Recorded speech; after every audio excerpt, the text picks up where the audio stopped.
Streaming through the digital night. Jim Russell, he's guiding the light. Unveiling mysteries of the unknown. UFOs in the alien zone. He's a man on a mission. Exploring ancient secrets, it's his addiction. Debating, discussing with his loyal crew. Cosmic conversations, unveiling the truth.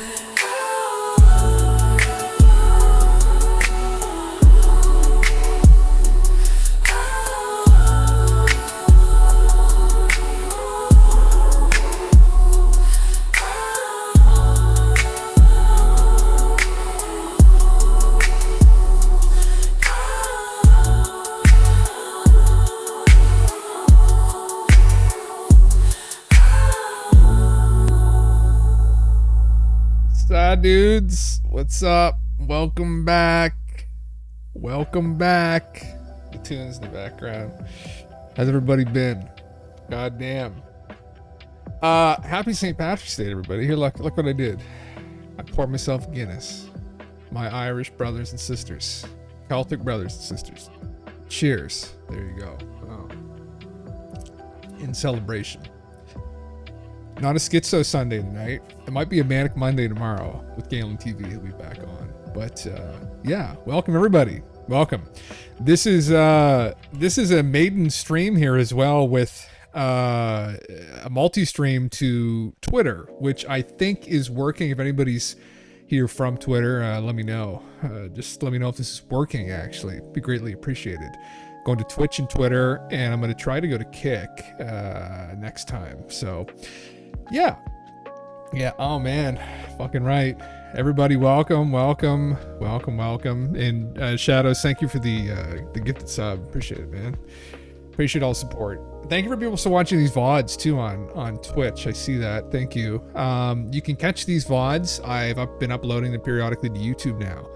And if there's anybody watching who is a video editor, if you edit IRL content, if you edit just chatting content, hit me up. I'm looking to get some of these VODs edited up. So, yeah. But without further ado, yes, 80% of my left ear. Uh-oh. Hopefully not. That wouldn't be good. Fuck. Yeah, hopefully. So this is with Restream is what I'm using. I hope everything's working well. I don't know. It's at least my audio is fine. I hope that it's pushing the audio fine. I guess anybody else, if you think it's fucked up, just chime in and we'll see what we can do to fix it. Yeah. Just see, guys. Maybe see what's up. See what it's doing. Who knows? It's the free version, so there's bound to be some issues, I'm sure. Oh yeah, look at this. Thought I'd pull this up first. I saw this. I don't think I've ever seen a map of the Milky Way, which is incredible, honestly. I always loved astronomy. I always loved space. I was never good enough at math to really do anything with it or go further in it. But I was always, it's just so awe-inspiring. I think we can all equally appreciate how awe-inspiring it is, honestly. But I never seen it like laid out. And so you've got the Centaurus arm, Sagittarius arm, Perseus arms, all the different quadrants. You get Orion, Taurus, Perseus, Cassiopeia. I mean, just crazy. So cool. Cool to see everything. Where are we at again? Does it say we're like way out in the fucking boonies here? I'm pretty sure. They don't have us listed. I'm pretty sure we're like way out in the end. Yeah, your voice isn't left ear, but can hear music in both. Mono. Okay, just a second here. I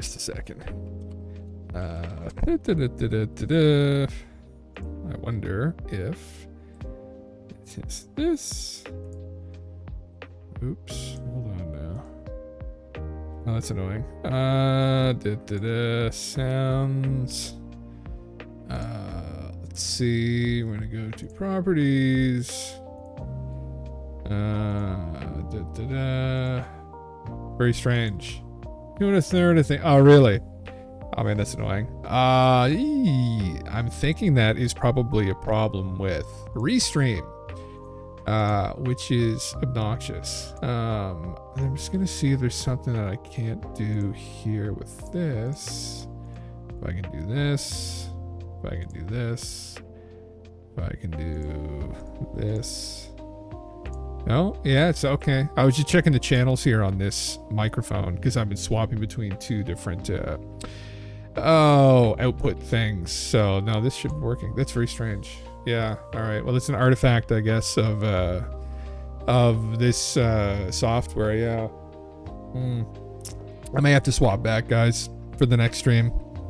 Might just have to hear me in your left ear tonight. Soft whispers in the left ear. The right ear just won't get any. It's all right. It'll wait. Fuck. I might have to pay for the actual full version of it. Yeah. Yeah, I know, right? That's what I thought, man. It's kind of strange they didn't put like a fucking, they didn't let us know where we are in the spectrum here. Anyway, so that's cool. Co-moving at 630 kilometers a second in the direction of the Great Attractor. Yeah. Interesting. An interesting artifact. I'm sure there'd be more. Oh fuck. I literally just saw this right before I went live. I was like, oh. Probably doesn't really surprise anybody. Vladimir Putin has won his election. 80% of the vote. 87% of the vote. Oh my god. Wow. 2030 or beyond. Or indefinitely. Until he decides to stop being a dictator. Interesting. Interesting. In other news, this was a couple days ago. McDonald's is hit by system failure in Australia, Japan, Hong Kong, and the UK. Many stores forced to close. And there was something else. This is a bit of a weirder one. Actually, let me pull this. Where did I put this? Do I have it pulled up here? I think I do. Maybe it's the next one. No, it's not. Just a second. I'm just going to grab it from the Discord, actually. Because this is kind of similar. So this is something that happened again on Friday, which I guess is kind of strange. There's been a lot of this lately. These communications are down. East Coast cables to Europe. All the Red Sea cables are cut. These are internet cables, and I don't know if they mentioned here, but is maybe the Red Sea is not. Yeah, Africa lost internet as well. Don't know if this is due to terrorism or what was going on, but I think it's definitely a bit strange. Yeah, I'm not gonna more worry, but I was like, yeah, man, he's definitely psychopath in his own right, but. Kind of gives us definitely a full picture of what's going on here. It definitely exposes us to the propaganda we have in the West. So, yeah, at the very least, interesting. Yeah, cell phone was out all day, but 2 weeks ago. Really? That's weird. I think I heard that actually, man. AT&T. Yeah, I was just gonna say, yeah. So who knows what happened? The African one was very strange. Again, I don't know if that was terrorist attack on that or what. The terrorists went pretty deep under the water to do that. Again, I guess anything's possible. This was something that was posted in the Discord there. Who knows? Maybe this is to do with some Earth changes. I don't know, people are posting about the globalists maybe are doing this in preparation to like knock all the power out so that Trump doesn't win the next election. This is strange. This is a weatherman. This is a meteorologist, actually, I think. This is actually bizarre, and I'm not just saying that, which I think what weathermen are anyway, sorry. This will be one of the more notable severe storm nights in March in recent memory. In the past hour, over 16,000 individual lightning bolts from western New York to northeast Texas, spanning over 1,200 miles. Man, that's a Guinness right there. It's that good shit. Actually, I'm not a huge dark beer guy. A couple years ago, I got into stouts. I can have like one of these beers. That's it. And then I'm done. Now, Erdingers or Weiss beers. Gotta be careful of those things. I can slam back probably 4 or 5 of those fucking pretty easy. Yeah, but these are just, I don't know. It's like that burnt taste. Like I don't know. I don't mind it. It's all right. I'll drink it for St. Patty's Day, you know. I'll do it. I'll do it for my my Celtic brethren. Yeah, man. Yeah, I can't slam many back. But I'm more of the lighter beers. That's more my kind of vibe, I think. And more specifically, Weiss beers, right? Like kind of banana-y, has like a, fucking a little bit of spice, the right amount, just the right amount of spice, is nice. Cheers, man. Absolutely, yeah. There you fucking go, bruv. Yeah. Who knows what the fuck this is? Strange. Schizo theories. That's why I'm here, I guess. Is there some kind of weather weapon going on that's targeting this specific area? Someone noticed that this is actually directly in line with the solar eclipse, lunar eclipse. Anyway, that's going to be happening in a couple weeks. Interesting. Could it also potentially be, this is not a theory, some kind of electromagnetic effect caused by tension in the Earth's plates? There have been people who have been memeing about the New Madrid fault line snapping open for, decades now. We could actually say 100 years, because Edgar Cayce had made reference to a giant earthquake occurring in the central United States. I believe it was Cayce had mentioned that. So many people. There was Michael, what was his name? Fuck. Damn it. The U.S. Navy actually had his map. And the submarine crews in the U.S. Navy had his map. He was actually a psychic, technically, and he had drawn this map of the future. And along it was a New Madrid had split open in the United States. So that was another woo thing. It's on April 8th. Yeah. Oh, yeah. Wheat beer's my favorite, man. Yeah. Fuck yeah. Might have to, man. I don't know. Who knows? Who knows what's happening? Something's brewing. Maybe something's brewing. And it's not beers. It's something else. I don't know if I want to fucking watch this right now. Not particularly. It's Alex.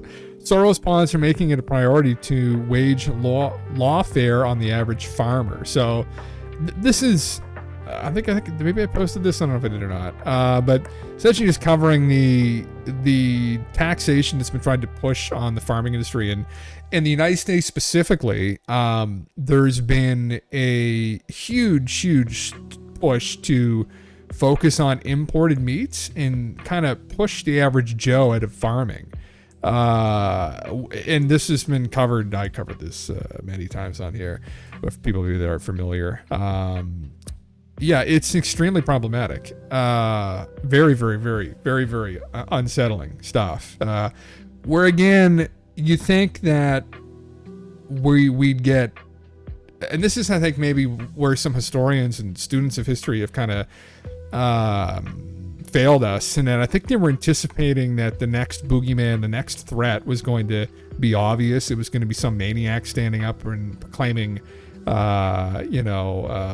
on us. But it might be a little bit different this time around, where we're kind of getting slowly subverted in ways you wouldn't really anticipate, like farmland being bought up, industries being bought up, power being taken away from the people. And that's just extremely concerning. And it's just trucking along. Although more and more people are paying attention to it. We just watched a video, I think it was on Thursday. There was a guy somewhere in Texas saying that he's estimated that about 80% of the farming industry in the United States is imported now, and that they're trying to push local farmers right out of the market. Just ridiculous taxes, carbon taxes, all this other bullshit they're trying to push, like in Canada, which is making it more and more difficult for people from here, from North America, United States, Canada, to actually produce, right? And it makes imported stuff that much easier to bring in. So it's cheaper on the shelf. People are buying it versus local stuff. Let's see where it's going. So yeah, welcome Hendrix. Yeah, man. And just on that point, although I'm not going to be talking about this for the whole fucking stream, but I did want to go over this a little bit, just because of how fucking problematic it all is. And for people living in Canada, Trudeau's about to raise the carbon tax. I don't know how he's justifying that. But I thought I'd read through this little quick blurb here, which is a good point. Stop pretending the carbon tax is even about the climate. The country is going broke because we elect idiots into office. Here's the truth about it. I see a lot of discussion on how people think it's unfair that we are paying a carbon tax when we have such a small population, which is valid. But it bothers me how naive people are in the first place that they actually think it has anything to do with the climate at all. And it is precisely this naivety that fuels incompetent career politicians to enter the political sphere and why we're in this mess in the first place. The reality is that a carbon tax is a synonym for an energy tax. Energy is one of the predominant factors in the price of goods. It also tends to have close to inelastic demand. Demand doesn't change, prices go up or down. Since it is used in everything, cars, trucks, cargo ships, gasoline to power tractors and trucks that transport food, etc., and consequently it is a necessity, a consumer staple. When you impose a tax on a good with near inelastic demand, producers of this good, energy, have the capacity to shift the tax onto the consumers without suffering a loss, i.e., without moving away from the optimal point of production. A supply that forces a price that maximizes profits. However, given that energy is a significant contributor to the price of goods, an increase in energy means that in order for private companies that produce goods to retain shareholder profits, they must increase prices, shifting the carbon tax on the consumer as if it were an increase in the GST tax.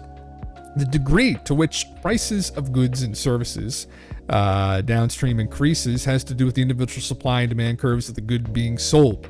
Consumer discrepancy luxury items do not allow producers to have pricing power and suffer the most, causing most producers of these goods to split the tax with the consumer. Some is paid by the producer, some is paid by the consumer in order to stay at an optimal production capacity that maximizes your profits per unit of cost input, and hence nominal profits decrease in these areas. Producers of consumer staples like food, medicine, tobacco, etc. can freely shift all the increased energy costs to the consumer. The degree of the split, again, has to do with the individual supply and demand curves of the goods. The effects of supply and demand shifts as a result of consumers shifting to substitutes of a good also has to be considered here. Very well written. Clearly knows what the fuck he's talking about. If you go petrol, we will tax you. If you go electric, clean, we will tax you. Then tax the tax, man. It's like, I would think it was El Salvador I just fucking saw that just like axed their income tax, all the shit. I was like, man, not that I want to move there, but when I hear stuff like that someone's actually in charge with like more than like 3 fucking brain cells like we have here in Canada. Although, I mean, I genuinely think Trudeau is stupid. I have inside information as to that, as to the knowing of that, that I've shared here before. Conversations that people I know have had with him personally. Long conversations, and the conclusion being, yeah, there's no one home. But I think it's a puppet. Either way, I don't. A lot of people. There was a good post someone posted recently with Trudeau. It was Zelensky out of Ukraine, and then Macron out of France, and all three of them are have a background in acting, right? So I think Zelensky was in acting. Macron married his drama teacher from high school, and Trudeau was a drama teacher. So it's like, fuck, man. Anyway, for simplicity's sake, the tax is really just a tax on all economic activity. You might ask yourself why, and why is it marketed as a carbon tax? Sorry. The answer to the first question is that the country is roughly $2 trillion in debt at 5%, which means a debt servicing cost of roughly $100 billion per year. The actual amount seems to be around $80 billion, which is probably due to the various debt assurances having different coupon rates. Whatever the cause, the government is desperate to keep the finances under control, as government revenues were only roughly $400 billion, meaning we are paying 20 to 25% of our revenues in debt servicing costs alone. Most of this debt is owned by private banks, investment funds, pension funds, and foreign creditors, and it is insured by the future output of the country's tax cattle, its residents, i.e. us. Where did all that debt come from? When did we incur a lot of that debt? Oh, a couple years ago, when something escaped out of where? Oh, where did that come from? Really? Who did it come from? Why did it come? Was it just an accident? I believe we are headed to an inflection point in the country's finances, and the debt has increased both under the Liberals, NDP, and under the Conservatives. In fact, the Conservatives are responsible for the largest percentage increase from roughly $100 billion to $600 billion due to the 2008 financial crisis. This doesn't even consider the rolling inflation-adjusted amounts in terms of 2024 dollars to get a better idea of the true opportunity cost of the debt that was created since $1 in 2008 went a lot further than $1 today. Meaning it is possible that the printing of money will soon ensue, combined with poor fiscal policy that prevents the newly printed money from ending up in the hands of the needy, will lead to inflation that will make the poor poorer and the rich richer, and possibly lead to mass revolts and civil war. To answer the second question now, the reason it is marketed as a carbon tax is to preserve their political interests by tying the tax into political ideology so that support among their voters, climate activists, will remain high. Think about it. Would any politician go out of their to their people and honestly say, we fucked up, we spent too much, so now we need to tax you? Of course not. It would be political suicide. It would cause mass protests and would spell the end of the party. So they have to tie it into the political ideology to give a sense of moral superiority to their voters. Moral superiority is what politics sells its voters in a democracy. Barbarism is what we actually get. We must compromise, comrade, for the greater good of the colony. As immorally righteous beings of the West we are, it's all a facade. Note, I am not defending the tax. I'm against all taxation as it represents the failure of the state and reduces the liberty of people by making us slaves to their debts. After all, economically speaking, slavery is just a 100% tax rate. So even if you were taxed 20%, that's 20% of your life that is enslaved. Now, the taxes were used to improve society, good healthcare, roads, and adequate housing, and if we're spent transparently, I would have no problem, but that doesn't happen in our society. Politicians get 4 years to spend it how they deem fit without consequences. Anyways, I'm simply telling you the truth, so wake up, stop pretending this has anything to do with caring about the climate. The country is going broke. We must stop letting these private donor-funded career politicians on both sides from trying to brainwash us. Think deeper, my friends. We have to stop electing stupid career politicians that try to use us as pawns in their political games so they can seize power and rule us, whether it is the Liberals, NDP, or the Conservatives. And we have to also consider that it isn't just necessarily the politicians themselves trying to rule us. It's who's puppeting the politicians, right? Yeah. Right. We're used as their pawns and they're someone else's pawns, right? Anyway, I thought this is really well written, really well broken down. Far more in-depth understanding of it than even I had, honestly. Whoever this is, God bless you. Fatman859. God bless you, sir. Yeah. Rabbit, welcome. Yeah. Yes, man. Fuck yeah. Air coming on the way. Oh, that's a good question. Yeah. Where's all that weed money going? Up in smoke, bruv. Yeah. Anyway, I thought I'd share that. This is obviously to do just with Canada. We've been pushing this recently. The United States has their own problems. The United States has its own problems. They're way more than $2 trillion in debt. And they owe some of it to China. They owe some of it to the banks, etc. So, anyway, it's all smoke and mirrors, all right? That's the whole deal here. It's virtue signaling, right? Just trying to virtue sell it to people.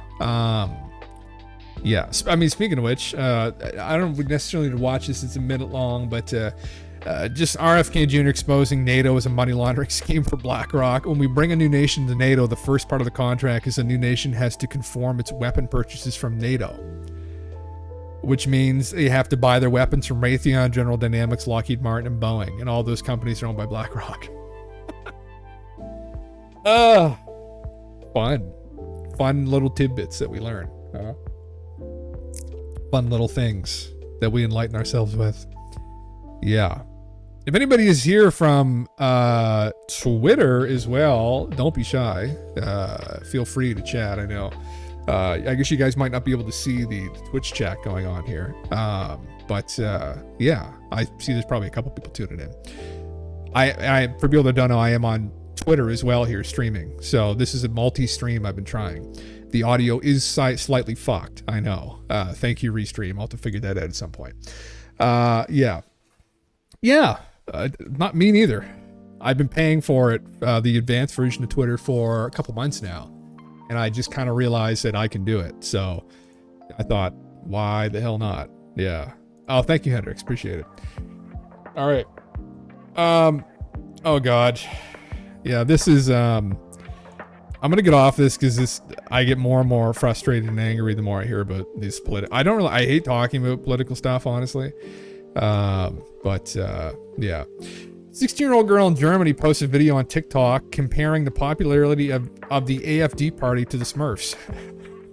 3 police officers visited her in school because of suspected state security related content and held an educational talk with her.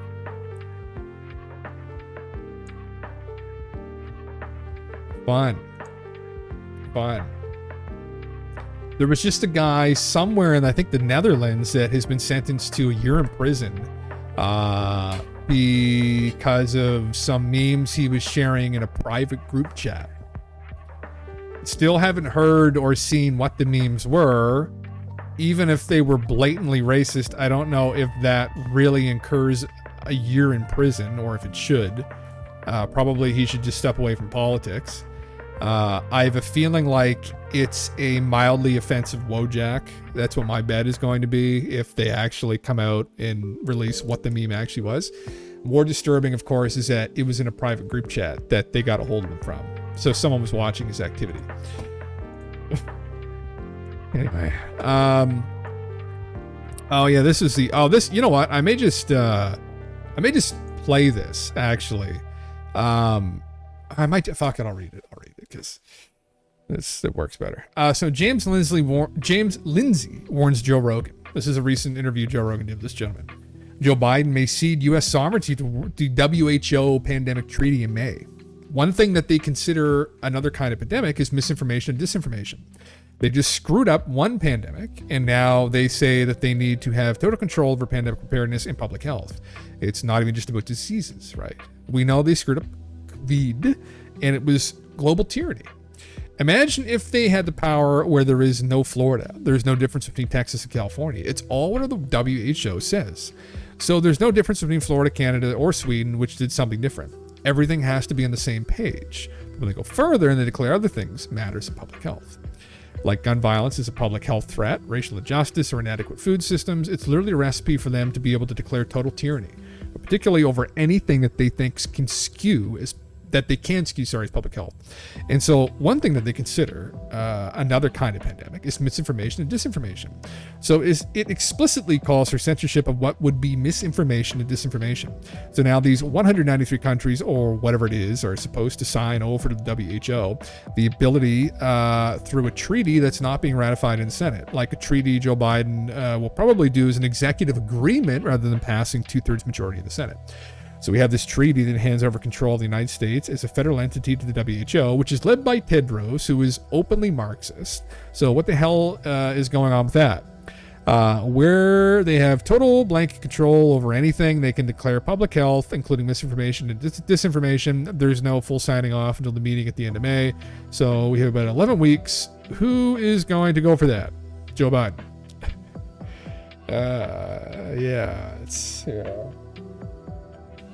Canada will probably 100% sign on, unless there's some giant tussle that happens between Trudeau and the Conservatives and an election's called. Anyway, another little interesting thing that's going on behind the scenes here. I thought this was genuinely interesting as well. We're getting back to the UFO talk here, I guess, slowly. The conspiracy. This is all very conspiratorial stuff, but some of it isn't. Some of it is. This is the classic JFK conspiracy. But this is Judge Napolitano. I always used to call him Napoleano. It's Napolitano. I didn't know that. In my last conversation with President Trump in the White House, he called me a lot. No, I'm just going to read it. I told Trump, you promised you would release the records of the JFK assassination. He said to me, if they showed you what they showed me, you wouldn't have released it either. I said, who's they? What did they show you? Trump said, someday when we're not on the phone and there aren't 15 people listening to the call, I'll tell you. Interesting. Do you believe that, I guess? Maybe. And then Professor Jeff Sachs says here, it has been said that after the Kennedy assassination, there has been no president. They have only been factotums of the system since then. Interesting. Some inside baseball here. Just like Trump was going to see if he could release some UFO stuff from Roswell and never did. What did they show him? Little bodies of little people. Did it freak him out? Who knows? Who knows? Oh heavens. Yeah. This probably would have freaked him out too, actually. This is a retaliatory strike. This is something that was posted by, I think, didn't the US post this or something? This is like some kind of like propaganda almost. I think this was like it posted from an official channel or something. But this is depicting a simulation of what they would strike and where. Man, just, oh my God. Look at it, look at it, look at it. 45 million. I somehow don't think that would go without a hitch, honestly. Maybe the aliens would just stop it. Hopefully. Oh God. So on to UFO talk now. Things that are less down in the dumps. This has kind of been in the dump for a little while. But I thought I'd read through this. The topic of UAP appears to be forbidden territory for democracy in the wake of the latest anti-UAP transparency events.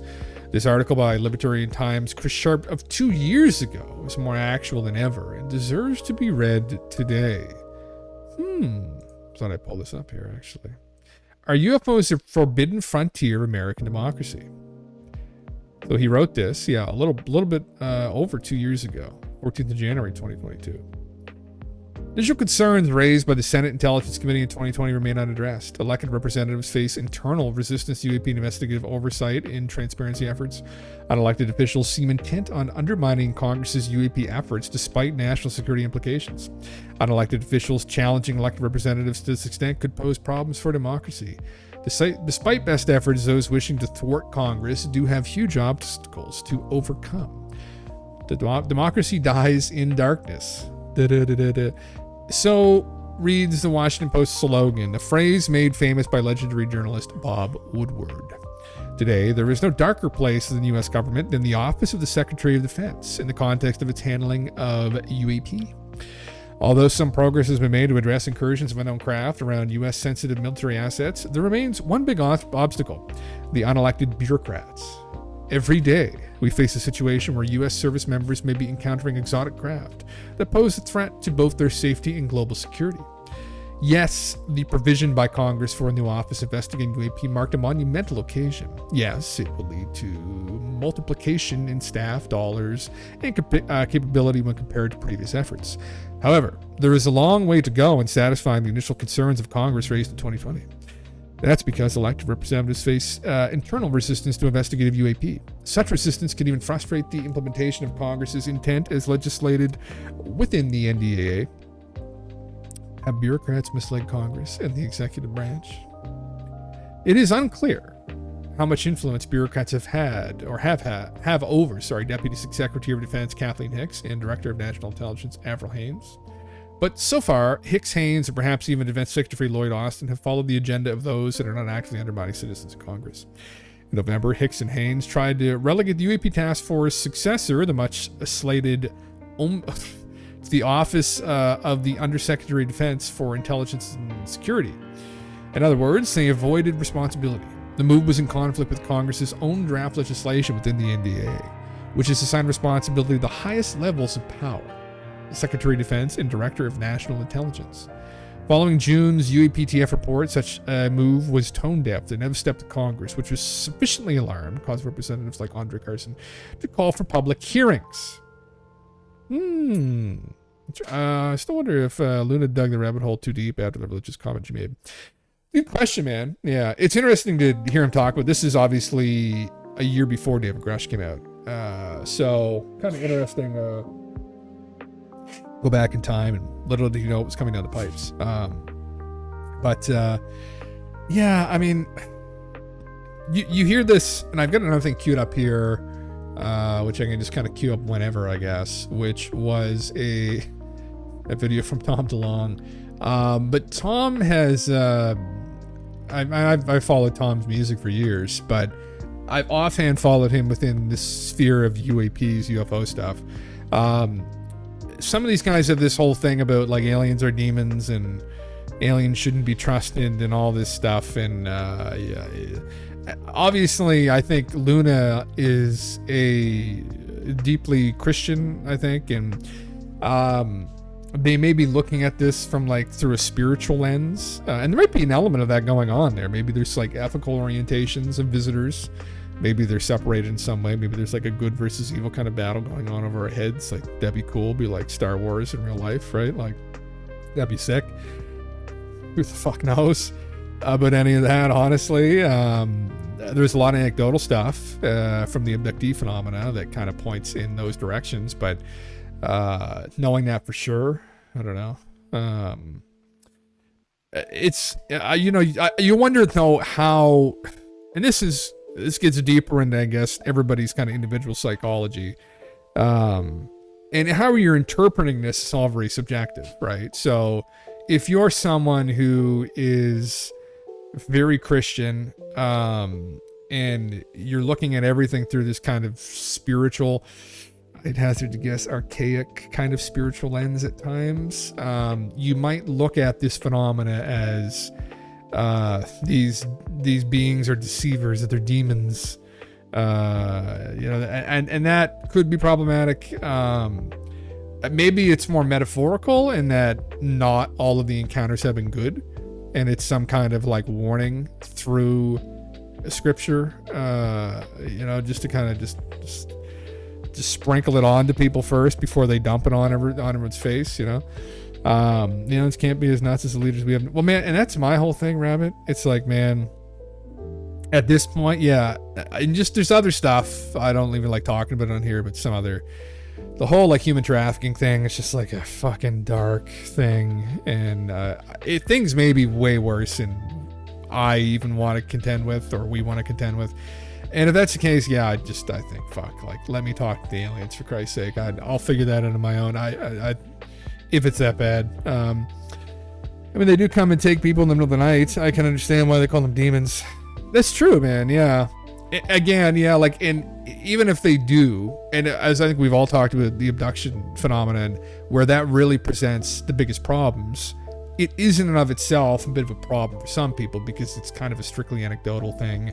It's all, I'd say it's a subjective thing, but we do have some pretty quality stuff from psychiatrists interviewing these people, working through memories with them. They're trained to discern what is a memory and what's not. Many of these people are the people in our society we depend upon to determine whether or not someone's mentally ill, whether they're crazy, whether they are in fact crazy. When you have groups of these experts deem some of these abductees not crazy and valid memories potentially, that's definitely worth looking into, and that is, I think, objectively quite valuable. It's obviously not proof of the phenomena, but it's definitely something you're gonna want to factor into your fucking hypothesis on this. So if they're taking people in the night, that is the biggest part of this that would be problematic for the military, obviously, and the government, actually, because when you think about it, we're electing representatives to protect us. I mean, all of our tax dollars, whether you're in the United States or Canada or UK, wherever, in Western democracy, all our tax dollars are going to run things. And what we're doing is we're installing people to then install other people to do things, right? So we elect lower level representatives. We then, in some countries, will just vote and elect our main leader, like in the United States. You'll just literally vote for your president. In Canada, you'll vote for your local representatives, and whoever has the most representatives, essentially the leader is represented by those representatives. So it's, maybe you might like your local guy, not like the guy running in office. So it's a little bit more convoluted. You don't actually directly vote. The parliamentary system is similar in the UK as well, where you don't directly vote for the leader. It's for like people within their party. Anyway, we're paying these people to look after us. And if this stuff is happening outside of their control, we're going to go and look at our representatives. We're going to look at the military industrial complex and be like, you're not fucking protecting us, guys. Like, what do you mean they just come through the walls and pick people up in the middle of the night and you can't do anything about it? Like, you're powerless. Like, what the fuck are we paying you for? Like, that could potentially, if that came out, and it may very well be misconstrued as well. We think, in some of these cases, for instance, in the anecdotes from the abduction phenomena, it may seem like to us that this is something that we're helpless to. It may actually, in fact, be more complicated. And that maybe a part of us is consciously aware of what's going on, and that part of us is agreeing to it, but we're not consciously aware that we've agreed to it, right? That's maybe why some people don't get picked up or have any of these dreams. Maybe there's people who are consciously agreeing to this at some other level and not aware of it. So there is some kind of, and that's something that's been implied in some of these encounters in the past. Either way, it does look like people are being taken against their will. And if that's happening, then the apparatus that's in place is failing the people. And one of the big concerns, I think, of this complex is that they have to maintain the faith. And if it comes out that they're helpless to this phenomena, the people lose faith. And when the people lose faith, they revolt. And that upturns and upsets everything. And I think that is potentially one of the very reasons why, if this is real, and my own intuitions are on this, is that it is. And my own intuition on this, and the strictly an intuition, I do not know for sure, I would bet that the abduction phenomena is also real, which is unfortunate, possibly, especially for this system that's in place. But yeah, that may be the reason I would hypothesize that there really is disclosure. And to what degree we'll have disclosure, I'm very suspect of. And that it might be like, oh yeah, well, there's been like something crashed. Yeah. They're like, oh, what? It's like, oh, don't worry about that. It's like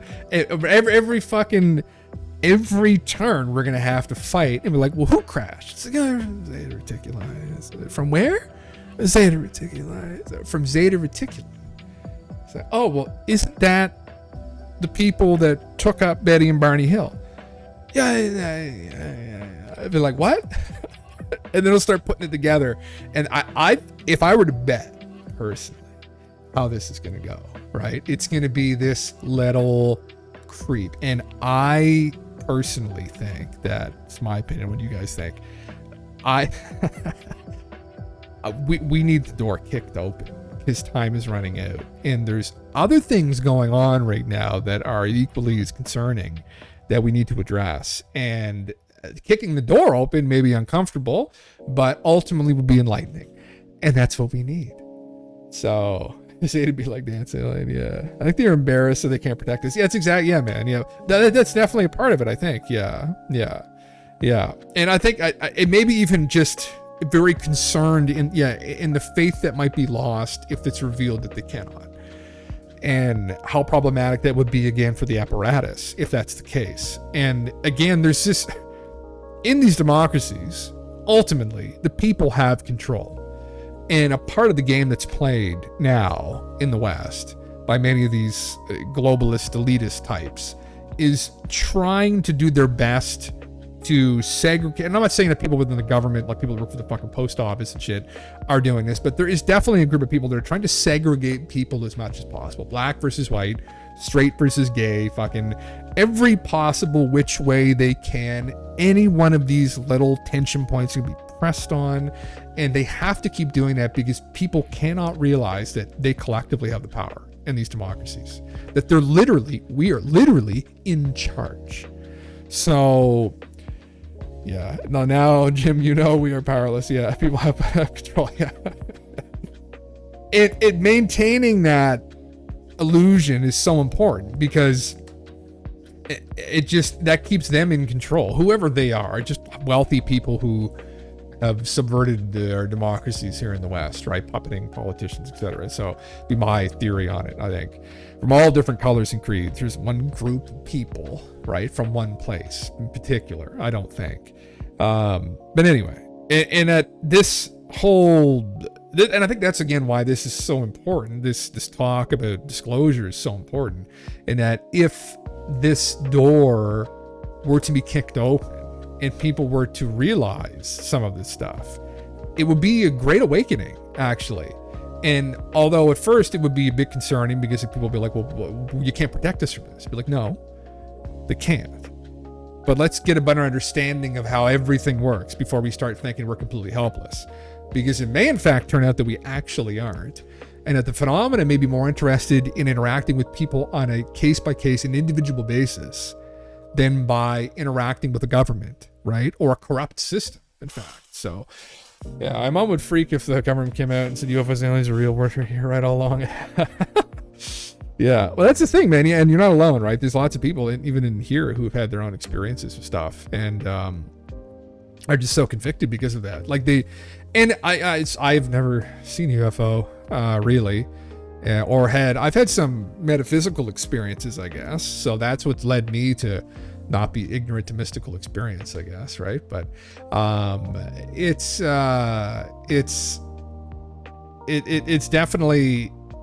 It's a life-changing thing, I think, when you have something that happened to you and you just approach it so differently. And it's why many people here probably are here, and that we've all had our own experiences, our own perspective shifting things in regards to ufology. Again, this why I've been interested in this, I think from the beginning too, is that I see, and from reading through some of these encounters, the potential for enlightenment here with this topic, and it could be so powerful. And yeah, we've just got to fucking hope that somebody kicks the door open, because I really don't fucking think cracking it every fucking step of the way, every inch, isn't going to be enough. So personally, but yeah. What the percentage of the population would be that would be totally unable to handle it and go off the rails permanently, like a mental or psychotic break? Fuck, man. Yeah. It's a good question, actually. You know, honestly, I mean, like personally, just from my own interactions with people over the years, it depends on what comes out, right? It depends, like if the door's cracked open and they just say Roswell was real, right? Some visitors from somewhere else crashed here. Yeah, we have the bodies. Yeah, we took the craft. Yeah, people be like, oh, well, yeah, okay, all right, those UFO guys are right, all right, whatever, you know, like. There was that guy, Stan Friedman. He was pretty fucking smart, you know, but he fucking, that kind of makes sense, I guess, right? I think most people might kind of, that would be acceptable, right? You would definitely start to cross over the threshold when you start getting into the really woo-woo stuff, like the abductions. And that's when the ontological shock would start to set in. And that's where things would probably start to get properly unsettling for people as well. I would imagine, just because of the nature of it. I'm going to change the music here to something less crazy. Yeah. Yeah. My roommate thinks Grush said what he said because he was told to. Will be the case. Well, I mean, maybe, right? Maybe that's true, man. I mean, maybe there's a group of people that are behind him. That's kind of the general consensus, I think, that they encouraged Grush to go and speak about this, right? The people that were that he interviewed, that they wanted the truth out, and he was the guy, and that's why I have so much respect for him. I'd love to talk with him someday. That he kicked the door open a bit, and we need more of that desperately. Now he still did it within, you know, his little bounds of legality. He didn't step too far outside of the box like a Julian Assange, right? Or Edward Snowden. But, you know, I think we need to kick her open a little bit more. I think all the religious zealots who are hardcore about the story of the Bible, God, etc., I think a lot of them would be unable to deal with it. They may be, yeah, again, yeah, but not being able to adapt. That's when I'm wondering how many will do a flip or a necklace. Jesus Christ. It's a good question. It depends. It depends, I guess, on how it's presented, right? If it's like a Bob Lazar, where Bob read documents that said that these beings were involved with Jesus and a couple other prophets and helped them, that would definitely throw a wrench into things. Yeah. He was a little sus. You think he feels sus, Astromare? Yeah, I don't know. I get odd vibes from Mr. David. I guess he did say he was on the spectrum, didn't he? Might be why I vibe with him, honestly.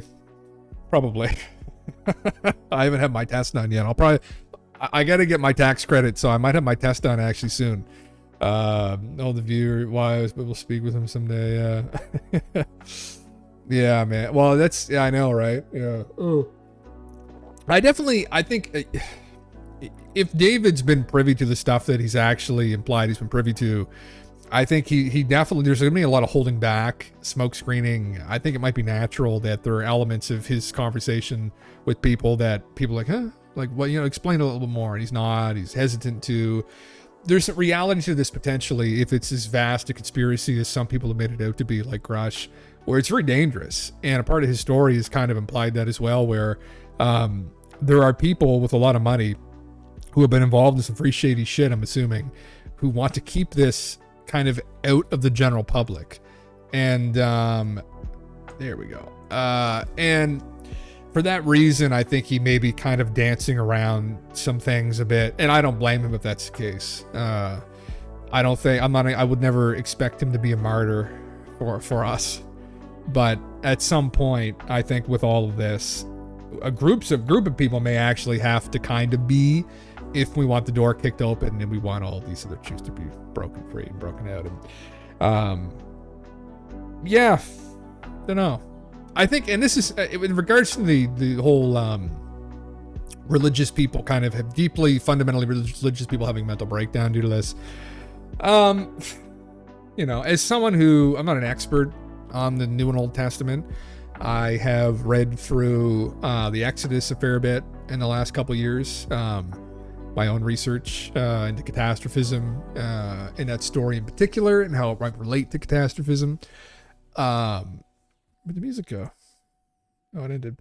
But it might be a way to frame it that kind of lessens that impact a little bit. We do have to remember there are a lot of people on the planet who don't have access to the information that we have here in the West.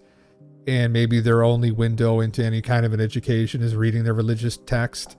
And they have maybe very little understanding of some of this stuff. And again, hearing that aliens are real from some people in the West, in the United States, may not be that big of a problem anyway, where they may just carry on about their day either way. And the Bible, the Quran, etc., it's going to still be the same thing to them. They're not really going to fucking pay too much of attention to this stuff.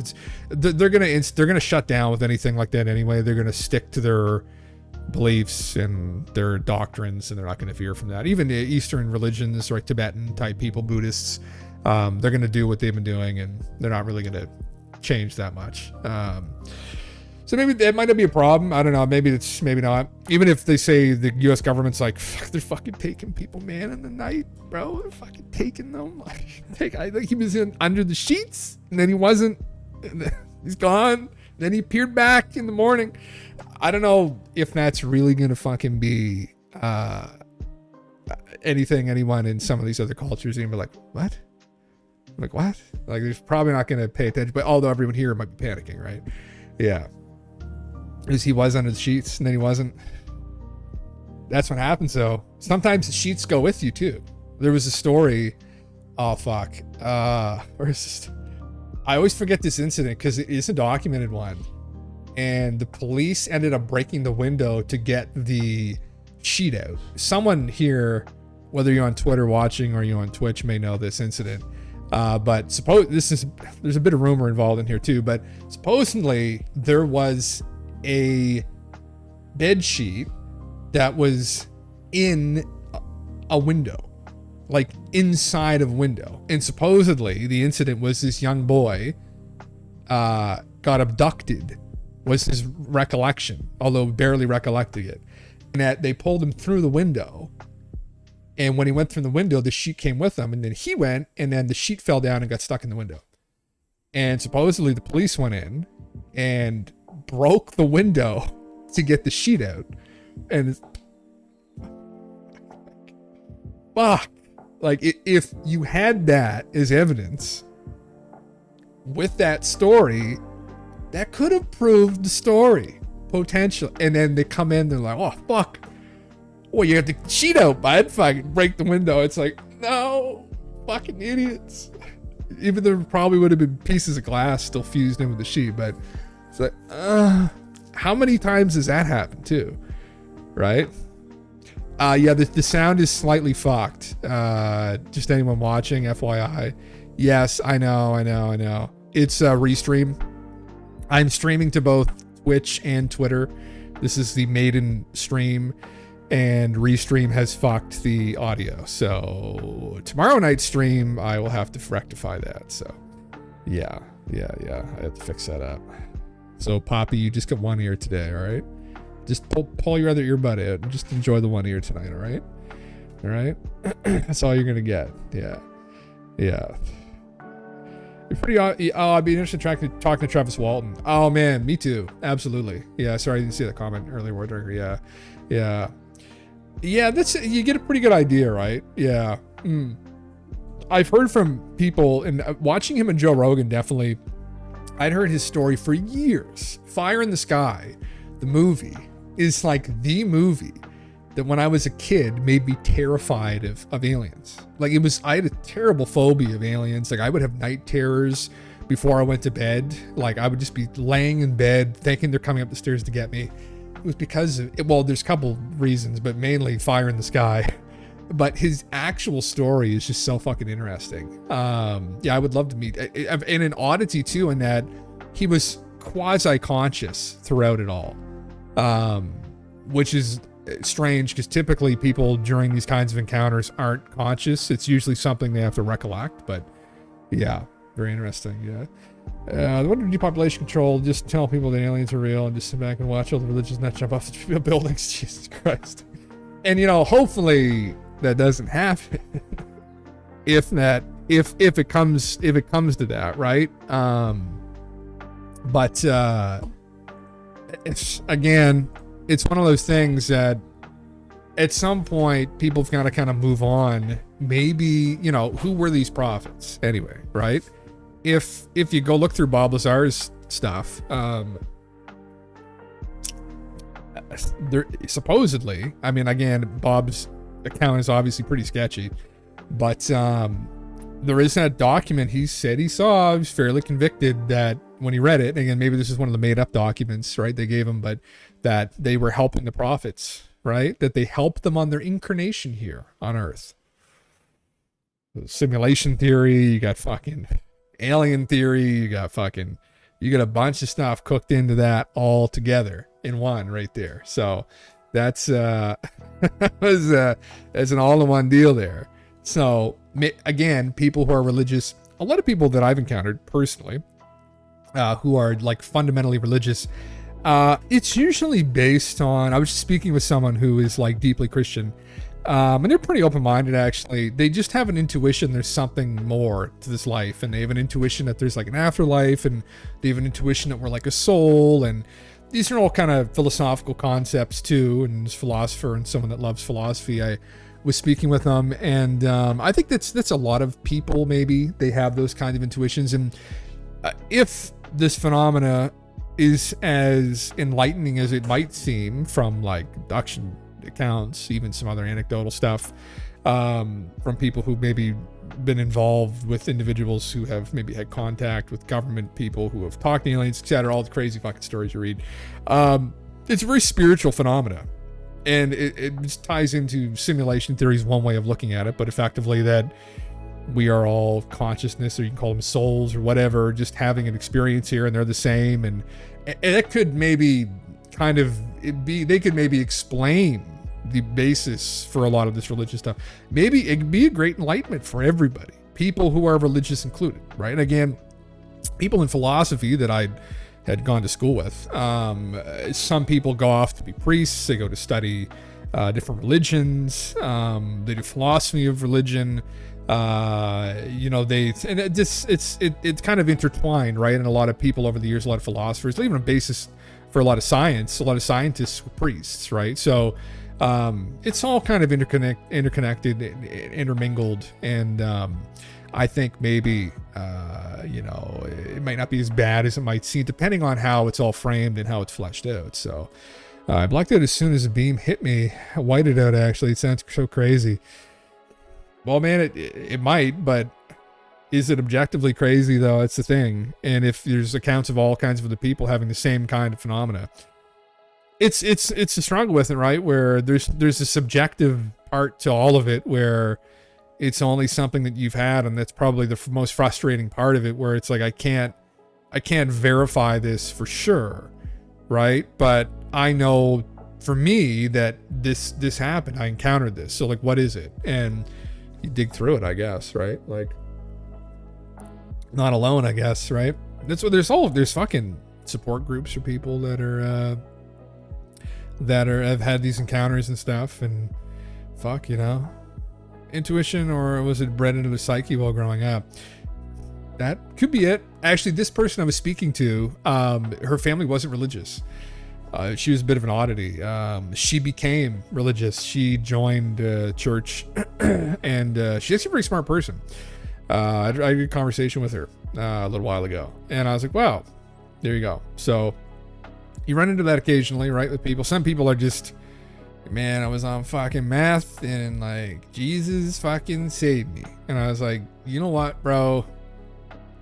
Keep doing it, because otherwise, back on the fucking crystal, and like, that's not good. So better to go and pray and be loving and, you know, give people the Jesus Save Me shirts and all that stuff than fucking start smoking crystal again, right? So so are the Borg. Maybe. Me, welcome, man, welcome. Yeah, so I'm glad I don't do meth. Yeah, fuck, man, I know. Yeah, it's a dark drug, isn't it? I see people from the city that I'm in, and we got a drug problem. It seems like every city in the West now has a fucking drug problem. But I see people just right out of it, right? Like, I'm assuming it's a meth, crack, heroin, fuck, you name it.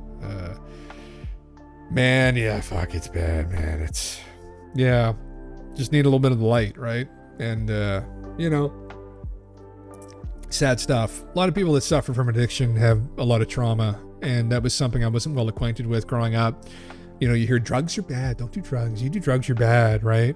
You smoke marijuana, you're bad. You're bad. You go to jail, you're bad, right? You can drink this though. This is in the store. We make money off this. You can drink all of this that you want when you're the right age, and then you can do all of it you want. But don't smoke marijuana. It's so bad, right? It's bad drugs. It's like, and then the really bad drugs are for really bad people. And like, that's what you thought. And then you realize over time that a lot of the people that turn to those hard substances are people that have been abused as children, sexually, violently abused in some cases, like dark stuff, man. And they turn to that to numb the pain. And anyway, it's more complicated than everyone wants to make it to be, right? Yeah, beer and weed. Yeah, same, man. Essentially. Although I've kind of given up the weed the last couple of years, but every once in a while, you know, it's all right. Yeah. Yeah, I'm not getting about right to prison. Yeah. I know good people that do this shit, but yeah, man. Yeah. This is a footage. So I wanted to play this video. I saw this. I think Finn, I don't know if you're here, Finn, you commented on this. Yeah. It's a hoax among the best. Really need more info to the witness. I don't know if I've ever seen this. Actually. Call all beings. This is from Thomas DeLonge. Posted this video. They are real. Tom said they are real. To the Stars Media will be turning real events like these into major feature films and television series to help bring the facts to the world. Note the whirling sound from the propulsion. This UFO footage brought to you by Tom DeLonge. Well, kinda. He recently posted this to his Instagram page where he informed his 1.1 million followers that this UFO is real. And while I'm not qualified to substantiate his claim, he said they are real. Objectively, they are real. I don't know if he necessarily implied this is real, but he did say that. Note the swirling sound of the video. Connections that Tom has in the UFO world definitely make his claims about this video noteworthy. But where did this video come from? The short answer is Bob. But the longer answer is that this video was posted to YouTube on October 28, 2013, the day after it was recorded. And the channel that posted it, Research for Truth 12, has only ever published 2 videos which are both over 9 years old. But without further delay, we'll just let this original video play. And as you watch it, I'll read the video description that Bob provided to accompany this footage. I don't know, Hendrix. This is what happened on the night of October 27, 2013. I live in a rural part of Michigan, and the closest major city is Port Huron. I saw a very strange object in the sky near my home, so I jumped in my vehicle and I followed it down a public dirt road. Then it suddenly turned, so I ended up turning onto a private unmarked road, which is probably used for farm equipment to tend to the adjacent fields. At that point, I was running out of road to go any further, so I got out of my vehicle to take a better view of it. Then suddenly, the object started moving towards me. It startled me, so I ran like hell for a little bit. It was making a very strange, low swirling noise. Once I moved a distance back, I zoomed out the camera a bit and noticed that the object was hovering directly over my vehicle. Then it started to lower itself and it slowly rotated directly over my roof. At that point, it appeared to be shining a very bright green beam over it. Then suddenly it shot straight up into the sky and the swirling sound disappeared at the exact time it vanished. It was a very eerie experience, and even my hair was standing on end through the entire time and felt as if there was a highly dense static electricity in the air. What the heck do you think this is, people? This thing scared the bejesus out of me. Thanks, Bob. P.S. If debunkers were in my shoes at the time and experienced what I saw, they wouldn't be saying fake either. The video doesn't do the sighting any justice, as the light intensity and the sound that came from the object was intense. Even my hair was standing on end at the time. Jesus Christ. Okay. God damn. Fucking Bob just out for a drive, and it's interesting. Do you think it's bullshit? Has it been confirmed to be bullshit? Yeah. Finn thinks if it's a hoax, it's one of the best. Yeah, I don't know. Justice as the light. I've never really encountered it before, honestly. 3 sightings, 3 states, 3 time frames, 3 different witnesses. This sighting was near Lake Huron, the lake which the U.S. shot down an unknown hexagonal object and no one could later find. Interesting. This is 2013 to me, so I don't know, like, who knows? Definitely some strange stuff going on. My gut says it's human tech. I have no good explanation, but it just seems that way. Interesting. There's been other encounters supposedly that have projected stuff out of them. There's a very famous encounter where a large, is it tetrahedron? Is that the right word here? Or maybe like a diamond shape UFO being escorted by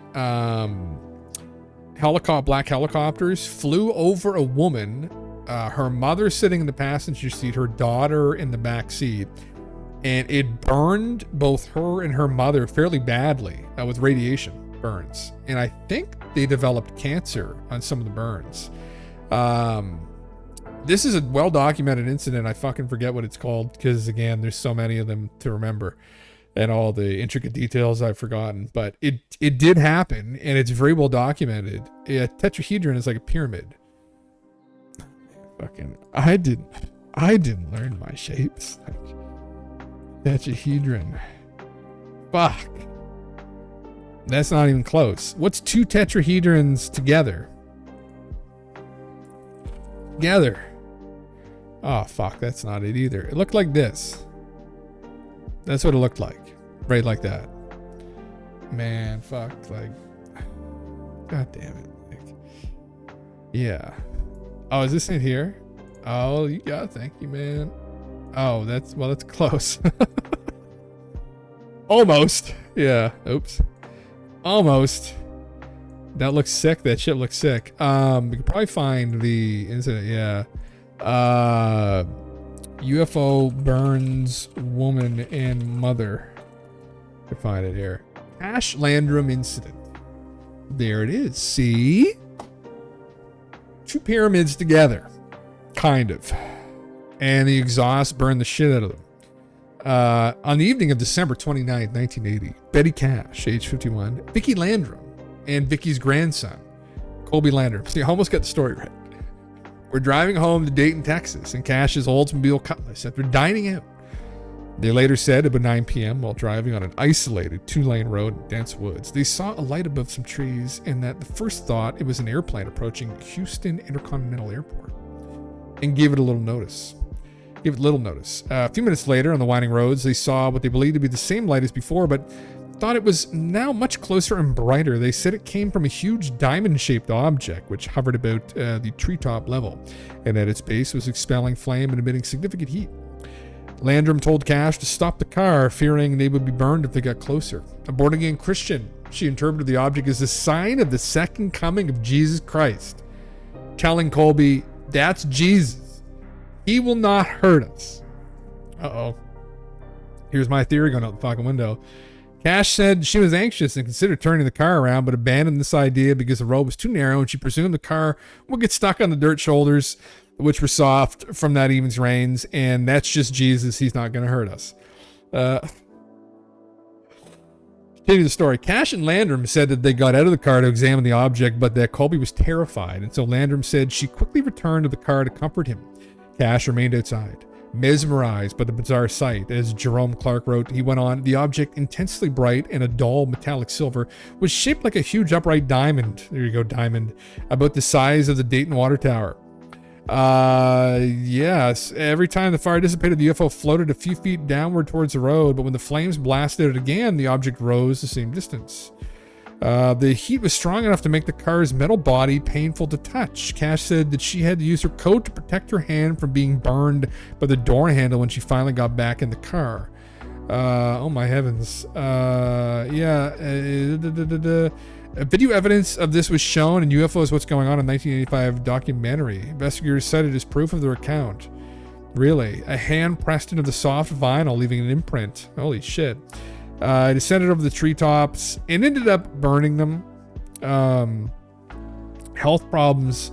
The witness claimed the UFO and helicopters left. Cash took the Landrums home, then retired for the evening. That night, they reportedly all experienced similar symptoms, though Cash to a greater degree. The claim that they suffered from was nausea, vomiting, diarrhea, generalized weakness, a burning sensation in their eyes, and feeling as though they were suffering from sunburn. Over the next few days, Cash said her symptoms worsened, with many large, painful blisters forming on her skin. When taken to a hospital emergency room on January 3, 1981, Clark writes, Cash could not walk and had large patches of skin and clumps of hair. She was released after 12 days, so her condition was not much better, and she later returned to the hospital for another 15 days. Her hair loss was shown in pictures. She claimed the doctor switched from treating her for burns to treating her for radiation sickness after realizing she'd been exposed to radiation. Later, she was treated for cancer. Her health was somewhat better, reported both suffered from lingering weakness, skin sores, and hair loss. She had a cataract in her eye. Oh, she was treated for breast cancer in 1983. Oh my God. But it was just Jesus. He won't hurt us. Yeah, that didn't age well there. That one fucking... See, that's why when you see something coming through the trees in the middle of the night, don't assume it's your prophet. Especially if they're whooping, knocking on trees, and they have red eyes. They might just try and give you a heart attack. Yeah. Tanner medical records approval of this. Oh, she did, yeah. And I think this is all proven, Hendricks, yeah. I think. This is a well-documented story. Legal action. She eventually contacted the U.S. senators. This is just that the witness filed a complaint with the judge. The case went through the U.S. courts for several years. Sued with the federal government for $20 million. Persuaded by their testimony that no agents of the U.S. government possessed any UFOs and no military personnel had operated the reported helicopters. Dismissed their case. So under the assumption that the government didn't have these kind of objects, they dismissed their case. So if it turns out in the end that some people tied to the U.S. government, in fact, actually did, it sounds like they're going to fucking what was her name again? Betty $20 million fucking dollars for cooking her like a fucking goose in her seat. That's what it sounds like to me. So, yeah, there's another fucking, there's something else that we got to take into mind here. It was a fuck story. Yeah. The cover of her husband John's 1998 book. So her husband John?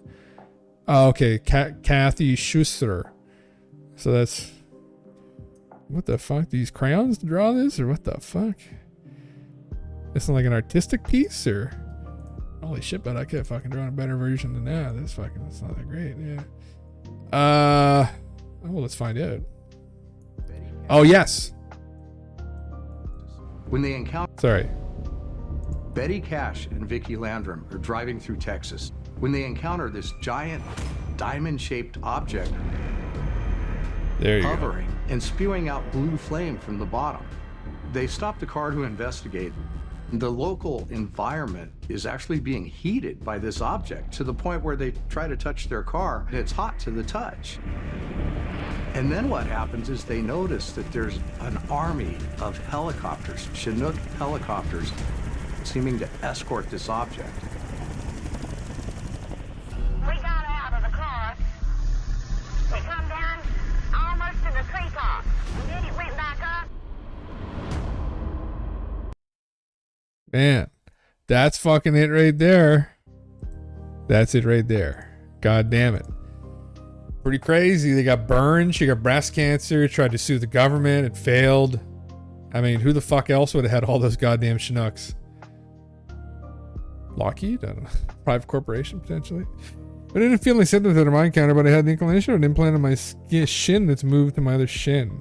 This beer speaks the truth. It's hard to speak about it sober. Interesting, man. Well, yeah, you have to fucking do a whole thing. Do a whole post on the Discord, Word Drinker. Like, just write it up, man. Just put it out there, right? You have nothing to lose. That's the thing, right? Just with the anonymity, just post it up. I'd be very curious to hear the whole thing.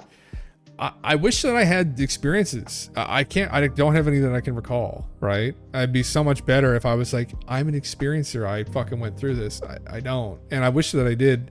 Yeah, I'm going to get Gillen to read it to you. I really... Yeah, please. Please. I think he's the only man that could do it justice, I think, actually. He has to do it. He has to do it. Yeah. Fuck. Oh, that's actually awesome. We'll have to do that, man. I'd genuinely love to hear it. Again, like hearing all these stories over the years, if I know someone personally who's been through this is definitely something that I would genuinely want to hear. Crazy stories. I mean, like, you have 3 witnesses, right?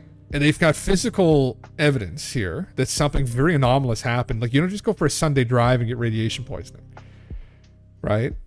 So, you know, that's just very, very compelling. Again, it's like, oh, well, there's no evidence for any of these encounters. It's like, well, there's fucking physical evidence here. Clearly, again, if she can get the medical records, I'm assuming she must have provided them to some sources, but it's like, who are you going to provide them to? It's like XYZ debunker comes up and says, I don't believe that story. It's like, okay, so I'll send you my medical records that I got fucking radiation poisoning, got breast cancer 2 years later because of it. All my hair fell out and my car got fucking roasted by this UFO. It's like, yeah, okay, well, I'll send it to you. It's like, and then you have to send it to everybody who doesn't believe it. Like, okay. Or you send it to one guy who wrote a book about it and he's like, no, I've seen the records. It's like, okay. Is this case we were talking about happened what year? 1980, I think. Where are we here? The Cash Landrum incident. It happened in 1980. Yeah. So a number of skeptical investigators, including Philip J. Klaus, Peter Brookshire, Stuart Campbell, Stu Collins, and Brian Dunning, questioned the details and overall authenticity of the incident. Wonder what their criticisms are. Let's see. Media coverage, investigations, death of Cash and Landrum. Betty Joyce Cash died age 69, 18 years to the day after claimed close encounter. And then Vicki Landrum died 83 in 2007. Let's see. Skeptical. Where's see here? I saw. In skeptical British ufologist Peter Brooksmith writes, skeptics have always asked a blunt and fundamental question: what was the trio's state of health before their alleged encounter? Brooksmith also wrote to ufologists a case of perhaps the most baffling and frustrating of modern times. For what started with solid evidence for notoriously elusive phenomena, petered out into a maze of dead ends, denials, and perhaps even official deviousness. So let's read through the criticism here. I'm curious. Landrum telephoned a number of U.S. government agencies and officials about the encounter. When she telephoned NASA, she was steered towards NASA aerospace engineer John Schusser, long interested in UFOs, with some associates from Civilian UFO Research Group, MUFON. Schusser began researching on the case and later wrote articles in a book on the subject. Astronomer Alan Hendry for Center for UFO Studies briefly investigated the Cash Landrum case. Due to the Chinook helicopter's presence, the witnesses presumed that at least one branch of the United States Armed Forces witnessed the object. Let's see. Stewart suggests the witnesses have observed a mirage of the star Canopus. Yeah, but that doesn't explain the health issues, which I think were demonstrated, I guess. Again, you need to dig into the medical records here, but that's absolutely a part of the story. So you can't just completely dismiss that in factoring that. You can't not factor that into the equation here. Let's see. When Schuster inspected Betty's car in early 1981 and used a Geiger counter to check for radioactivity, he found none. Presumably, he checked for radioactivity when he visited the site of the alleged incident and found no abnormal radiation. Schuster provides no medical data on Betty's health prior to the UFO incident, nor does he provide any medical data on the prior health of Vicky or Colby. But what happened after the fact? UFO researcher Kirk Collins details the unsuccessful efforts of the Texas Department of Health Bureaus of Radiation Control to detect any residual radiation in the vicinity that was reported. Let's see. He said there's certain types. He said certain types of radiation, such as ultraviolet light, may not leave any residual traces. But was she subjected to radiation poisoning? She was subjected to radiation, though.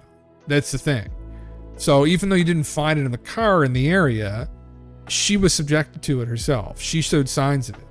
So she wouldn't have just magically been subjected to that. I mean, I think the passenger had issues as well, if I can remember correctly. He found Cash's doctor notes attribute her hair loss to autoimmune disease alopecia areata, that her symptoms could be caused by illness that started before the incident, and that Landrum's only documented illness is developing cataract in one eye. Let she have breast cancer 2 years later, or 3 years later. It's completely plausible that Cash and Landrum wrongly but honestly placed the blame on their health problems on whatever they saw. They even pushed the truth a bit, trying to get the Air Force to pay for it when you believe in your heart that the Air Force did something wrong. But like with alopecia, do you just randomly start losing all your fucking hair instantly? Alopecia is an ongoing hair loss. If you go in for a span of 2 weeks and almost all falls out, that's pretty coincidental that it happens after this incident. Did they just make all this up? That's the problem with these cases. And it's definitely a question you have to ask. Is it just all fabricated? Maybe. Did she take this to her death, though, and that it was real? It is worth a little bit more, honestly. You can't just dismiss it. So, sorry, read through what I've been saying here. Yes. Helicopter sound, I'm thinking it was probably some human tech or something weird no one else reported it, given it seemed to be a lot of sound. Maybe, yeah, man. And what's seen with the propulsion of the bottom of it. That could also be the case, right? Yeah.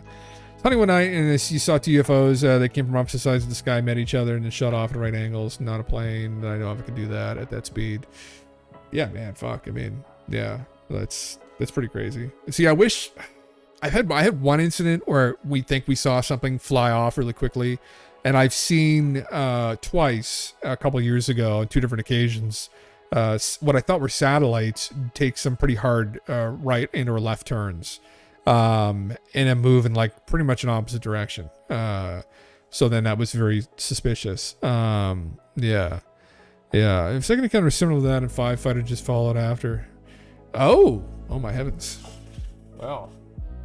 Oh well, man. There's people see shit all the time, right? I mean, is it all alien? We don't know, but it's still very interesting. Anyway, Tom's video, very interesting. I thought I pulled this article up. I saw this posted by this guy Richard Geldreich that I follow on Twitter. 1973 article on lecture Catherine Reed. Miss Reed's talk traced UFO sightings back to ancient civilizations. Relevant to my interests, I should say. Let's see what she had to say. Catherine Reed discussed unidentified flying objects, UFOs, Wednesday at Pasilli, I think, High School as part of the Pasilli Student Council's Arts and Lecture Series. Miss Reed, who has appeared throughout the Midwest and on several nationally syndicated talk shows, presented a brief description of her own experiences with UFOs and provided an update on recent UFO sightings in Wisconsin and other states before showing a series of slides showing photographs of saucers, some of the best-known UFO experts, and representations of humanoids which have come from the saucers. Oh my heavens. Got into the alien races. I like that. Miss Reed's talk traced UFO sightings back to ancient civilizations and suggested that some of the references to angel-like beings in the Old Testament could possibly be descriptions of extraterrestrial beings visiting the Earth. That's a perfectly logical argument, I guess. I definitely think a little bit differently. on that. Although technically speaking, you might be able to label these beings as being extraterrestrial. Where is Inanna? Or Ishtar, depending where in the world you're from. Fuck, where the fuck is it? I have too many goddamn cylinder seals in this fucking folder. I keep losing. There she is. There's it there. That is a Mesopotamian cylinder seal. I don't know if it's Assyrian or Akkadian. It's fucking probably like 4,000 plus years old. And there she is donning wings. With some kind of technology on her back and in her hands. Something strange. That, I argue, would probably be the origin for your angels. What was it actually technology? Was this just some kind of symbolic depiction of this being, this god who descended from the heavens? Is this being an alien? Who knows? Maybe. My friends who've seen the two UFOs, they were satellites at first until they shot up from the sky. Yeah, man, exact same phenomena with me, where I was out for a walk and I used to see satellites going all the time. And I was watching them and they took another direction and then they disappeared. And I was like, oh, like satellites will, it's like the curvature of the earth, they'll kind of just appear and come up and then they'll disappear kind of almost before going over the horizon. It's a perfectly natural phenomena. The way these disappeared was a little bit more sus, and the way they moved was extremely sus. So, the Fate anime series. Ishtar just showed up. Oh, did she really? Well, there she is there. HFX pins on a 4,200-year-old, I believe, cylinder seal out of Mesopotamia. Ishtar, or Inanna, was the Ishtar, Mesopotamian religion, goddess of war and sexual love. Oh, there's the one in question right there. You can see, I mean, in my opinion, it does look to be some kind of technological thing on her back. I mean, you can, however you want to take, that's what Sitchin thought. And now Sitchin is questioned and critiqued, right? But rightly so. But I think he was onto something with this shit. Sorry, I'll move the fucking thing down. Yeah. Oh, she took over my favorite character's body. Oh my heavens. She's thick. God damn. God damn. That's a thick ass girl. God, whatever. Ancient deity, again, depending upon where you were, Mesopotamia, Ishtar, Inanna. Yeah, very interesting. One of the Anunnaki gods, maybe, I don't know, right? One of the gods. You can see there she is with you see in her right hand there. That looks familiar, doesn't it? That this object here, huh?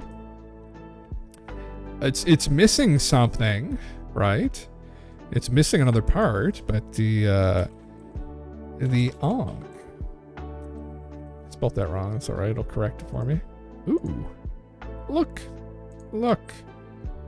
There it is. The beginnings of it, at least, huh? Now the Ankh is a strange object. You can see it depicting a cross of sorts. Possibly very, very similar to this thing here, which I always love bringing up, which is out of, so the Egyptian Ankh, again, out of Egypt. This is the caduceus out of Mesopotamia, which later appeared in Greece and now all medical professionals wear. Thanks to Hippocrates, the Greek philosopher of medicine. But a similar kind of thing, maybe? I don't know. Is it some kind of reference to the same fucking thing, maybe? Over and over and over and over and over again? Maybe. Yeah, they'll start damn getting brighter than dim and then fade out as they orbit through the location where the sun is. See it a lot of the ISS. Yeah, and I mean, again, fairly familiar. I've always enjoyed watching too, Hendrix, and watching the ISS pass. The first UFO that me and my buddy saw years ago while eating our Subway subs at fucking like midnight over a frozen river at a boat club. We were watching the ISS pass over, and we watched it pass over. And as it passed, this other light was over the horizon, and we looked over and thought it was just the ISS or whatever. But it stayed there for a prolonged period of time, and then we just randomly saw it dart. It was like a reverse shooting star that went up. So her sister Erish Gingal too is there. You'd love it because I don't know any of these people. Okay, I don't know if I'm familiar with. Where's she from now? Oops, I'm trying to select the fucking. Hold on. I may know another name. Oh, okay, yes. Okay, the goddess of Samaria, Akkadian pantheon was the Lady of the Great Palace. Okay, all right. That's who we clicked on actually, right there. That wasn't Inanna, supposedly. That's her. I'm not familiar with all the gods. So Mesopotamia, there's some Sumer, there's the Akkadian Empire, there's the Assyrian Empire, there's the Babylonian Empire. There's 4 from different time periods, and they all effectively reference at times the same pantheon of gods under different names. So you get like Inanna, Ishtar, you get all these different fucking versions of the same fucking people over and over and over again. It's very convoluted. Everybody borrowed, and then the Greeks took this pantheon, I'm pretty sure, and just fucking copied it, right? And then the Egyptians may have kind of done a similar thing, honestly, and everybody kind of copied everybody. And of course, that's not really surprising though, is it, that we just copied everything and then telephone game the fuck out of it and mixed it all up, and now it's just a goddamn mess, and we have no idea what the hell actually happened. Yeah, McGaff, but not anime bitches. Fucking right, bro. Yeah, I love it's just full of the anime characters. Fuck yeah, absolutely. This is the thing about fucking ancient history, Age of X-Pins. It's like a goddamn anime. It's just fucked. Like, giant of rock I've ever seen. Yeah. There you go. Yeah, the boys used to haul around that one fucking quite a bit. I don't know why. That was the boys' favorite fucking rock. I don't know why. They just never left that area. Make sure you had your fucking shoes on, though. That's all I can say. Fuck. Interesting, though. Where do we go here? Sorry. I meant to be reading this fucking article. God damn it. Yeah. The bulk of Miss Reed's lecture dealt with the work of George Adamski. I always fuck his name up. Who wrote 2 best-selling books on the UFOs in the mid-1950s, and who claimed to have had numerous contacts with non-Terrans, including several trips in their spaceships. In attempting to explain why extraterrestrial life has not formally contacted Earth, Ms. Reed said the world governments have, in fact, been contacted by these beings who have asked about the general Earth population not to be officially notified of extraterrestrial life because the people were not intellectually or psychologically ready to accept the idea that extraterrestrial life does exist. Ms. Reed cited several examples of public reaction to UFO hoaxes, such as Orson Welles' War of the Worlds and the recent scare in Oshkosh, as proof that the Earth peoples were not ready to accept contact with people from other planets. Ms. Reed also dismissed many UFO hoaxes and attempts by occultists to tie UFOs into their beliefs as a force, which seriously diminishes the credibility of serious research into the subject of UFOs. Yeah, George Adamski's claims. We can go into that later. Many statements which Miss Reed made were startling and received with skepticism on the part of the audience, made up of students, faculty, and several townspeople who were aware that the lecture was scheduled. Miss Reed claimed that President John F. Kennedy had been in contact with aliens and had been taken through one of their spacecraft, that the NASA program was receiving help from extraterrestrial beings, and that intelligent life was present on several other planets in the solar system. Full-blown like Alex Collier fucking style presentation here. To counter the disbelievers, Miss Reed produced reports showing that the early U.S. satellites reported Earth's temperatures at 600 degrees and that the surface of our planet was lifeless. She also explained that scientists are now only beginning to understand the nature of the solar wind, which provides heat and light energy to the solar system, and are finding out that its strength does not diminish in the proportions first thought, which would prevent life as we know it from existing on other planets of the solar system.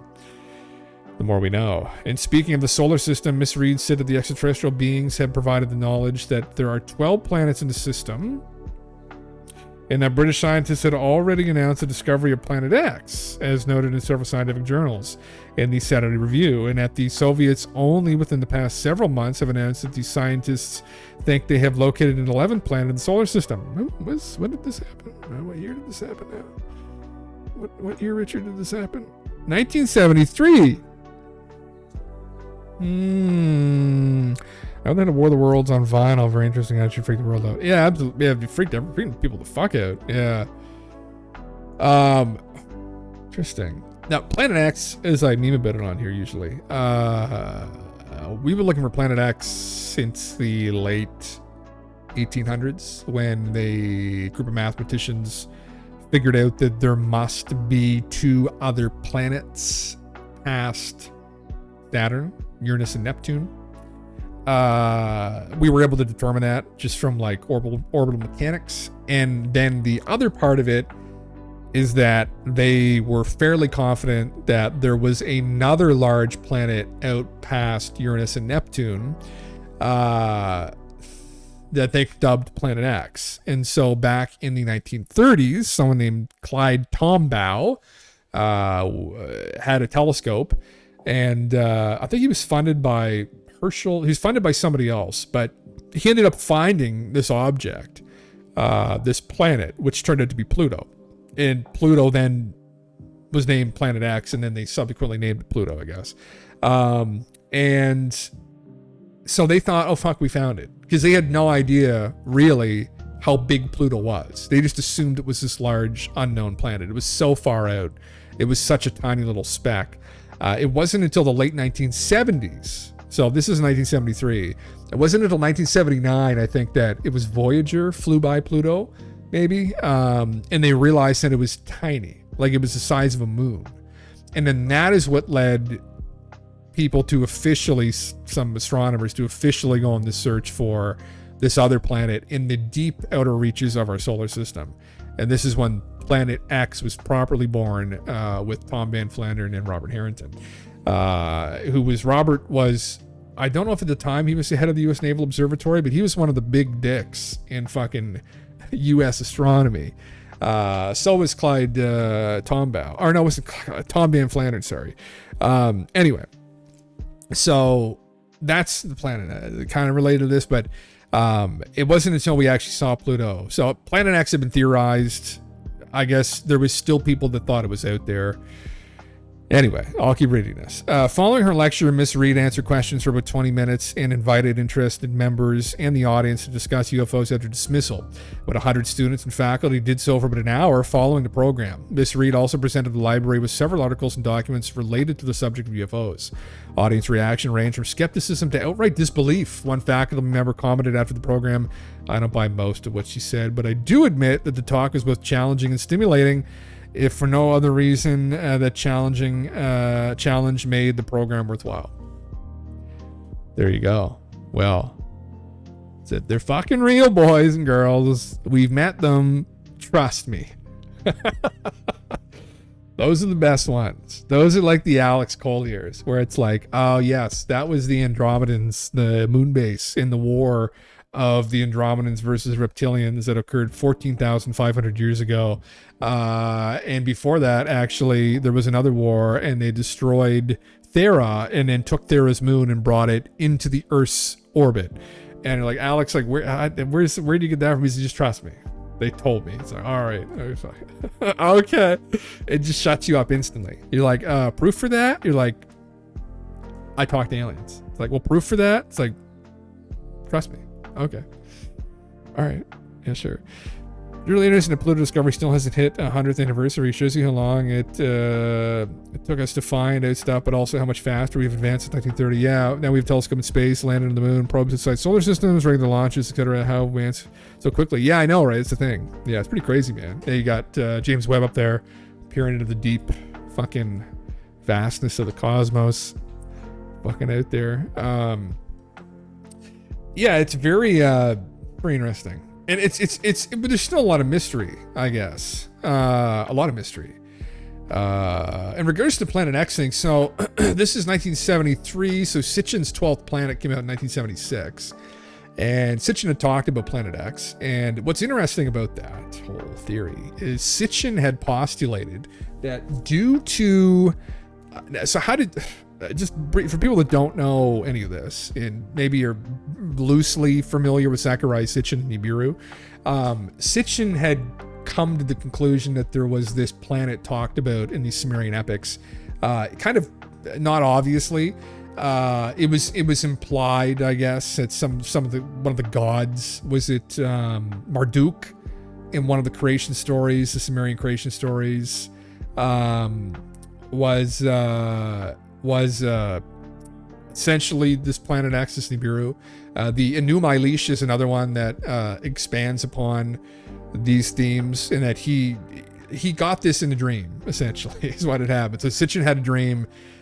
He had this intuition there was something going on here, and that the gods were from someplace, and he had a dream. He said a prayer before he went to bed one night. Well, I think he was writing the 12th planet. He was in the beginning stages of putting together all the information.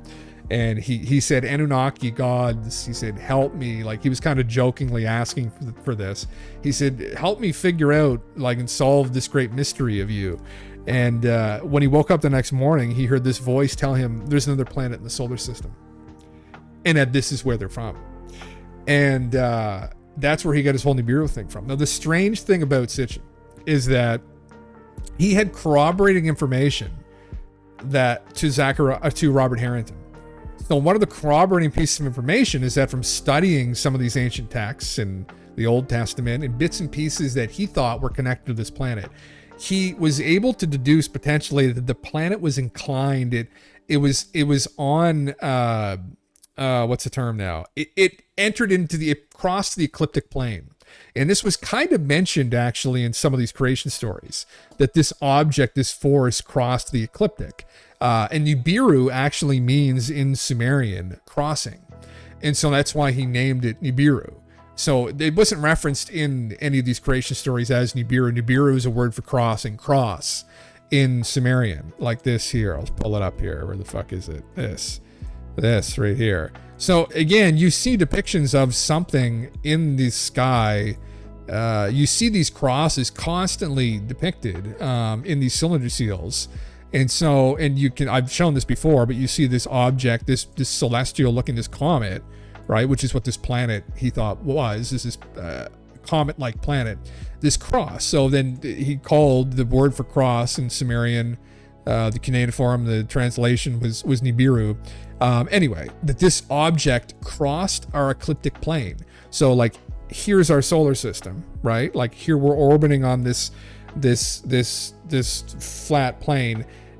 Here's Nibiru. It goes like this, and it comes up. Now the trippy thing, that's the real head trip, is that our solar system is actually like this. We're actually knocked on our fucking side, and we're doing this.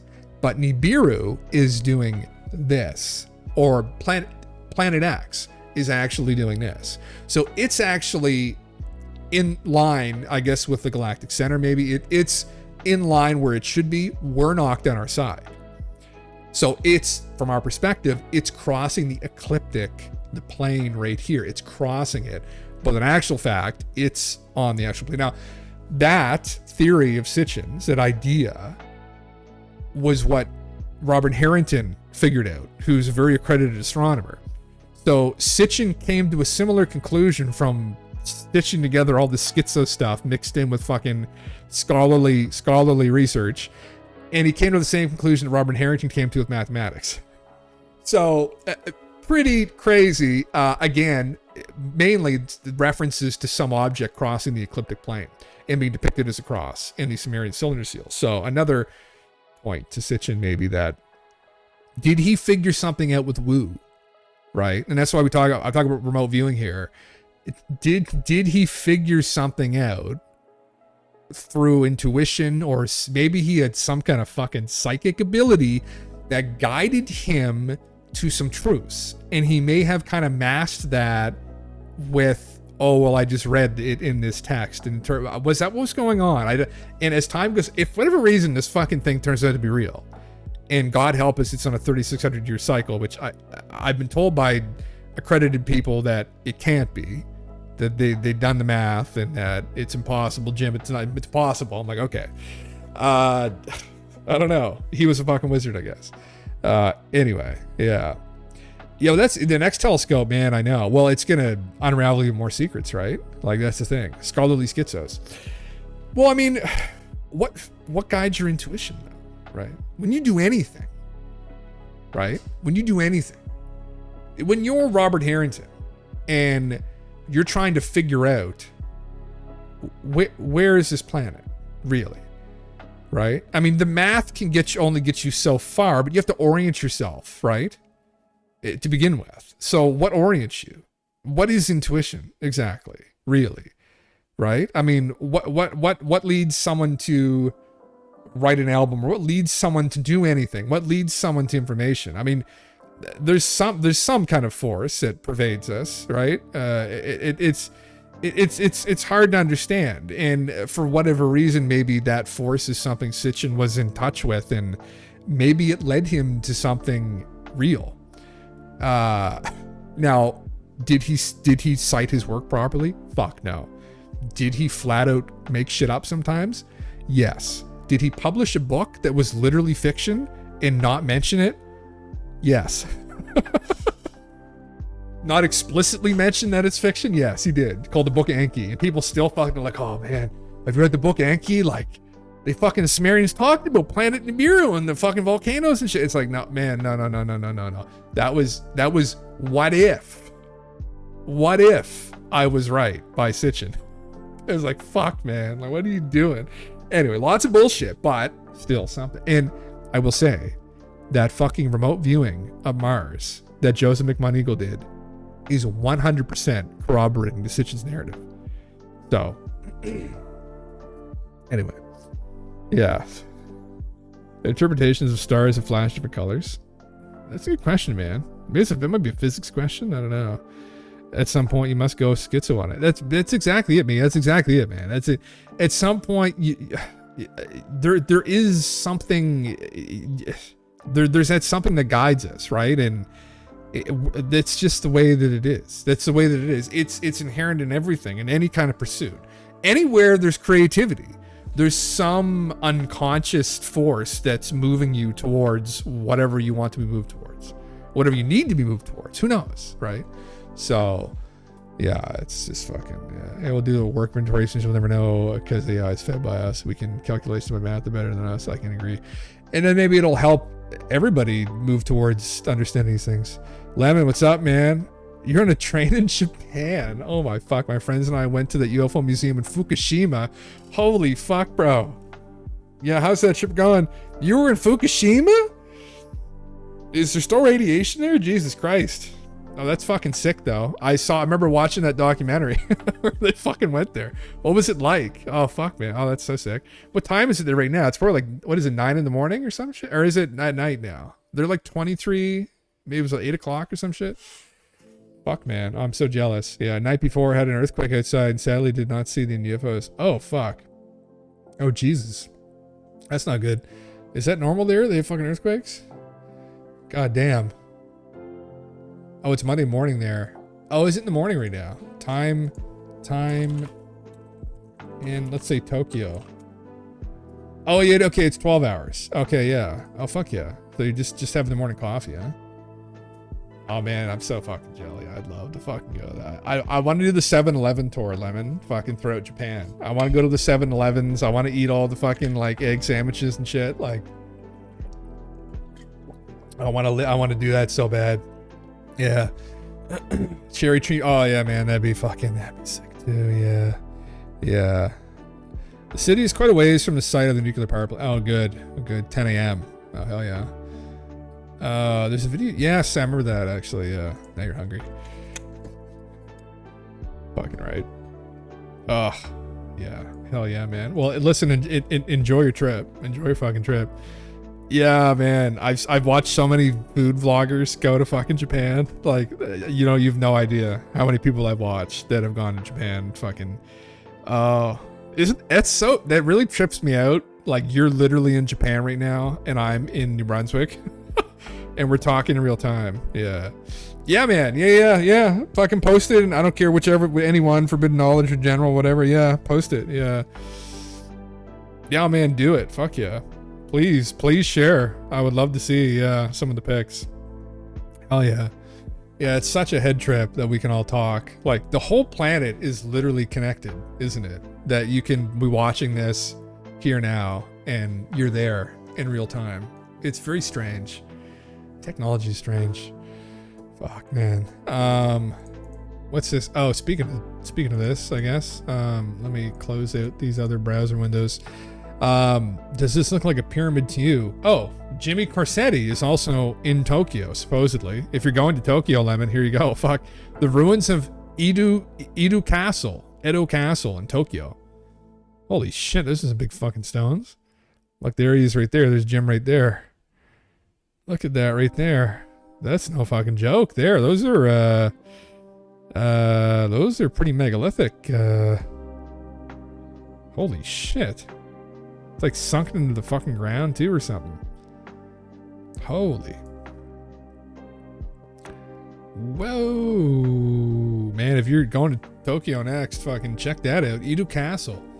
Does this look like a pyramid to you? He says. Here's another pic.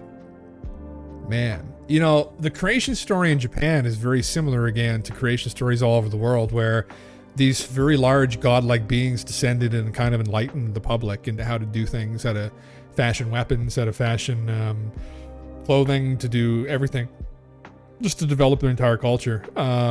Very, very interesting. And so potentially maybe some of these people that I meme about were on this island at one point and we're doing this. Yeah. Polygonal masonry is amazing to me. Yeah, absolutely, man. He posted another one actually. Yeah, and it was, well, I mean, enjoy your fucking trip. That's a fucking sick place to go to. Oh, this is another one. So this this is cool. Here. I'm gonna change the fucking music up. Where the fuck here we go. Fucking ads. Just a few examples of the massive and bizarrely shaped megalithic polygonal stones in Japan. These stones are a small fraction of the size of others I've documented. Stay tuned as my next few posts will blow your mind. So he must be in Japan right now, which is pretty sick. What the fuck? Like, what? That's actually huge. That's nuts. Holy.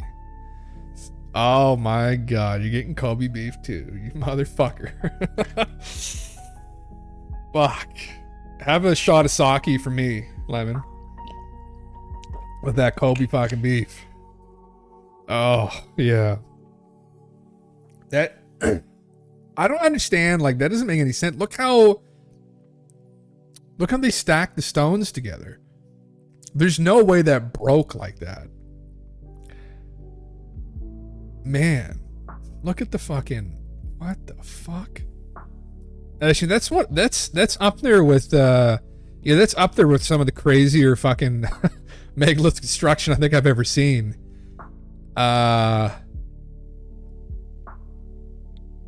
the fuck? Whoa. Look at the size of those blocks. Like, you're up there with fucking Baalbek's the big daddy of megalithic stone work. Where's the base? Like, this is the Baalbek is the biggest block ever. How much is that? It's like 1,000 tons or something. That's the one that cracked and they didn't use it. But that's out at the quarry site. But the actual right here. This is the base stones of Baalbek are fucking huge. Like massive constructions. Those are up there. Those are fucking massive, dude. Look at that. Look at that fucking, man. What? Look at the one to the far left. Like, that one, there's no way you could have moved that there. That one on the far left. That must have been there, and they must have carved around it. You can see they've jimmy rigged little rocks in between a couple of them. Oh, did you welcome? You speaking of far left. Audio issues with Restream. Yeah.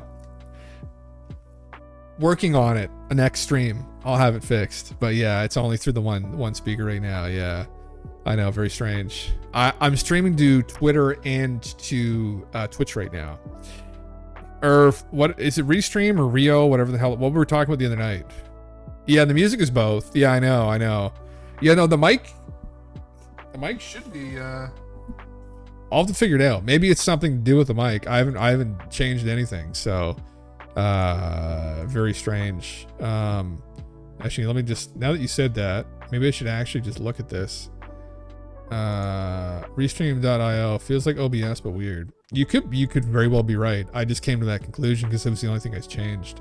Any quick solutions you could muster up in your brain that could potentially explain what's going on with this? Any OBS settings you can think of? Show me OBS. Oh god, I can't. How do I do that? Left, right, monitor off, 100%. You probably just see the left channel bouncing.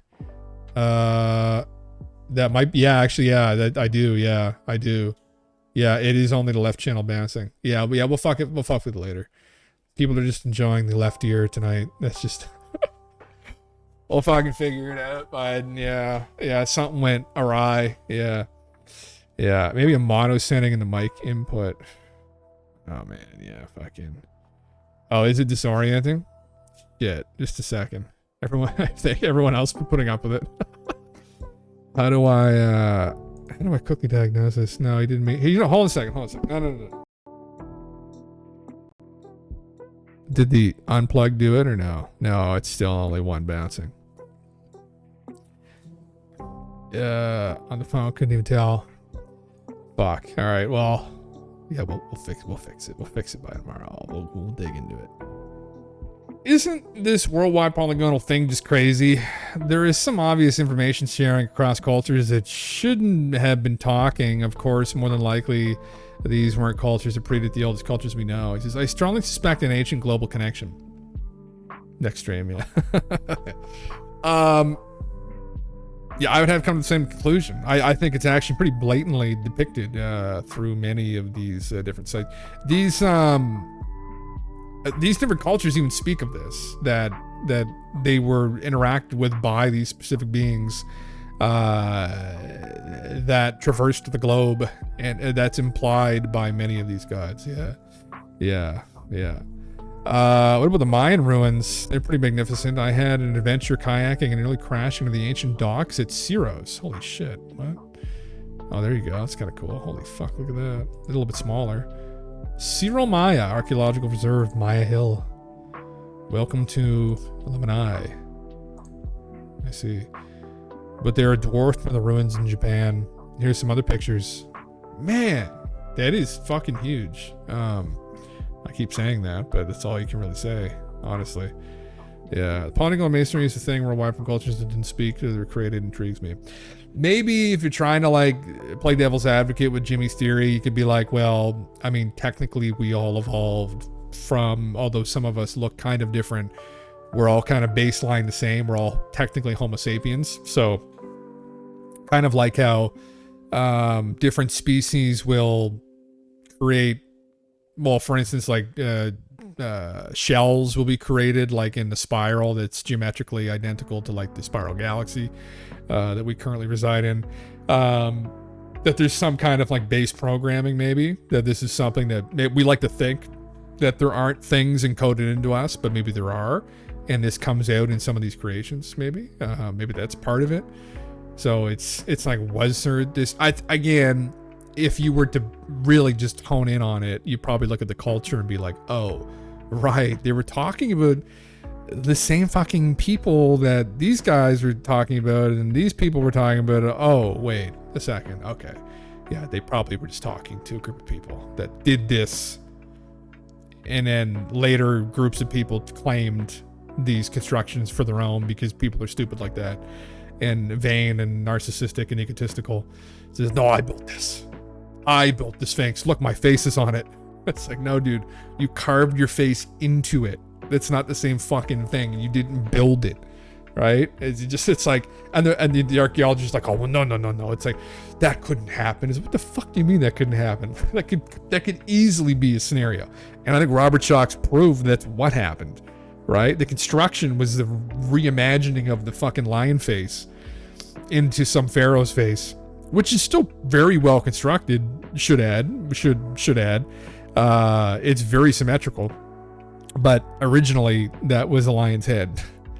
So yeah, It is impossible with our modern machines from era. Symmetry of inch statues. Yeah, man. I think I pulled it up here before, but yeah, Christopher Dunn has looked into that. He's a machinist, meteorologist. I forget how you say it. Anyway, but he showed some of the Egyptian pharaohs that how literally identical the faces are. They're perfectly symmetrical, which is actually almost impossible. It is actually impossible if you're doing it by hand. So what does he mean, right? Were the Anunnaki flying around in spaceships? Don't know about that, but quite possibly something fucked going on. Here he's got more. Oh, this is the one I was looking at here. Look closely. That is a single 100-ton polygonal megalith. How? Why? Osaka Castle, Japan. Now, I think, there I commented there. I said, looks like a rock that they built around still an impressive construction. I didn't notice, actually, if Jim had looked a little bit closer. It is sitting on top of smaller rocks.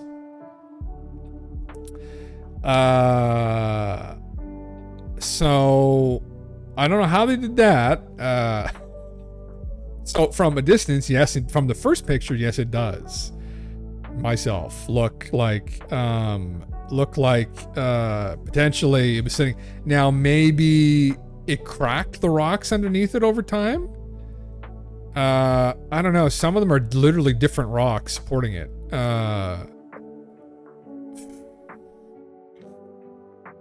Man, I just don't know. I mean, and that's another thing. Man, maybe that's what happened. Maybe there's some geologist can chime in and be like, "Oh yes, no, those rocks they cracked the rocks beneath it. Maybe that's a thing." Yeah, or they sculpted them after the fact.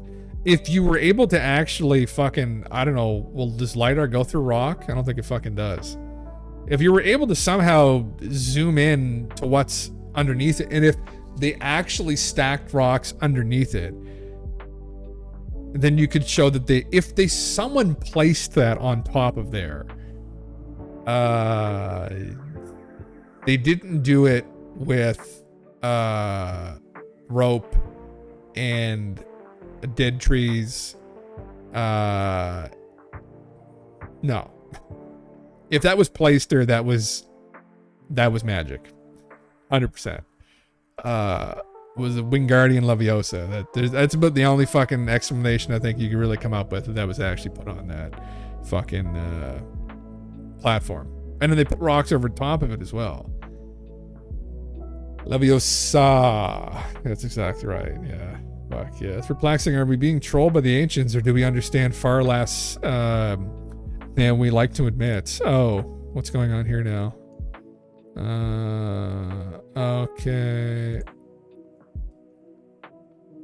Okay, I see. Sorry. All right, yeah, no. I mean, fucking, man, just fucking crazy. Are there any other pictures from his trip? Oh, my God. Okay, all right. Well, that's one of the first ones he posted again. What the fuck, man?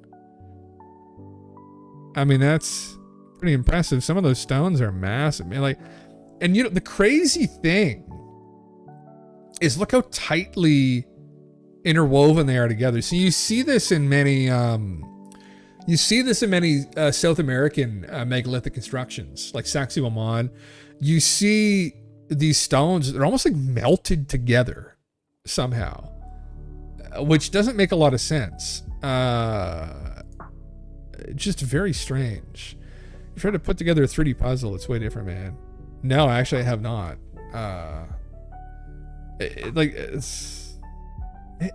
Look at this detail here. This is what Jimmy's actually pointing to, which is very interesting. You can see in the top right-hand corner. You can't see my cursor, I don't think. The top right-hand corner of that left stone here. They've carved a little bit out of this stone to fit this other stone in. Which. Man, what the fuck? Anyway. Crazy.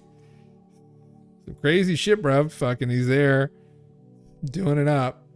It says at Edo Castle as well, the Imperial Palace, Tokyo. Fuck yeah. I mean, I did an apple puzzle once and it kind of blew my mind. It was so vertical and horizontal. Oh, really? Is that what they're doing here, though? Is it some kind of puzzle game with fucking stones? Off to document ancient megalithic polygonal stonework. Oh, shit. Japanese trip. This guy posts a lot. I don't agree with everything he posts, but it's fucking interesting. He's out there contributing. Oh, yeah. Breaking from Liberation Times. This is back off of the megalithic stones. Yeah. The Office of Director of National Intelligence declines to endorse Dr. Sean Kirkpatrick of Arrow. It declines to endorse him in the Arrow historical UAP report from the Pentagon, which is interesting. Which isn't really surprising because it was just like more horse shit, honestly.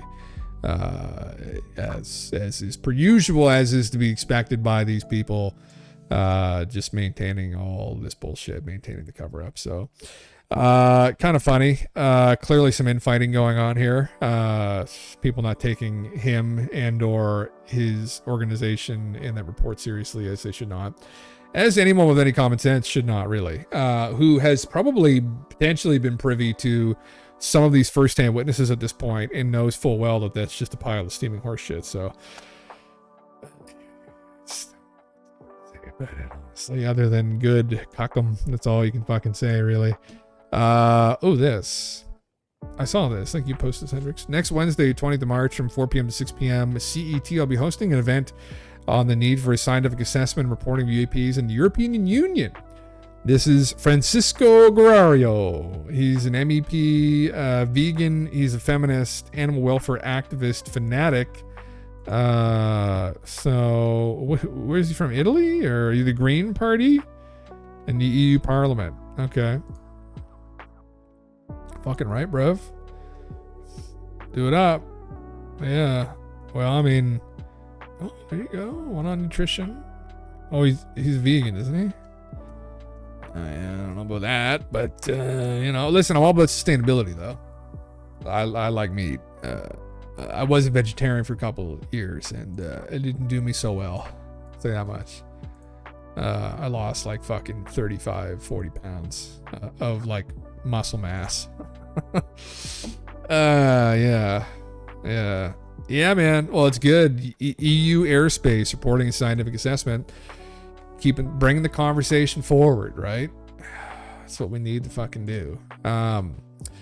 This was an interesting article. We always tense up a bit when we read an article title that includes "There is something seriously wrong with our universe." On the topic of telescopes, James Webb Telescope confirms there is something seriously wrong with our understanding of the universe. Depending on where we look, the universe is expanding at different rates. Now, scientists using the James Webb and Hubble Space Telescope have confirmed that the observation is not down to a measurement error. Astronomers have used the James Webb and Hubble Space Telescopes to confirm one of the most troubling conundrums in all of physics, that the universe appears to be expanding at baffling different speeds depending on where we look.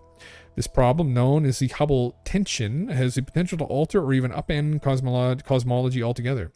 In 2019, measurements by the Hubble Space Telescope confirmed the puzzle was real. In 2023, even more precise measurements from the James Webb Space Telescope cemented the discrepancy.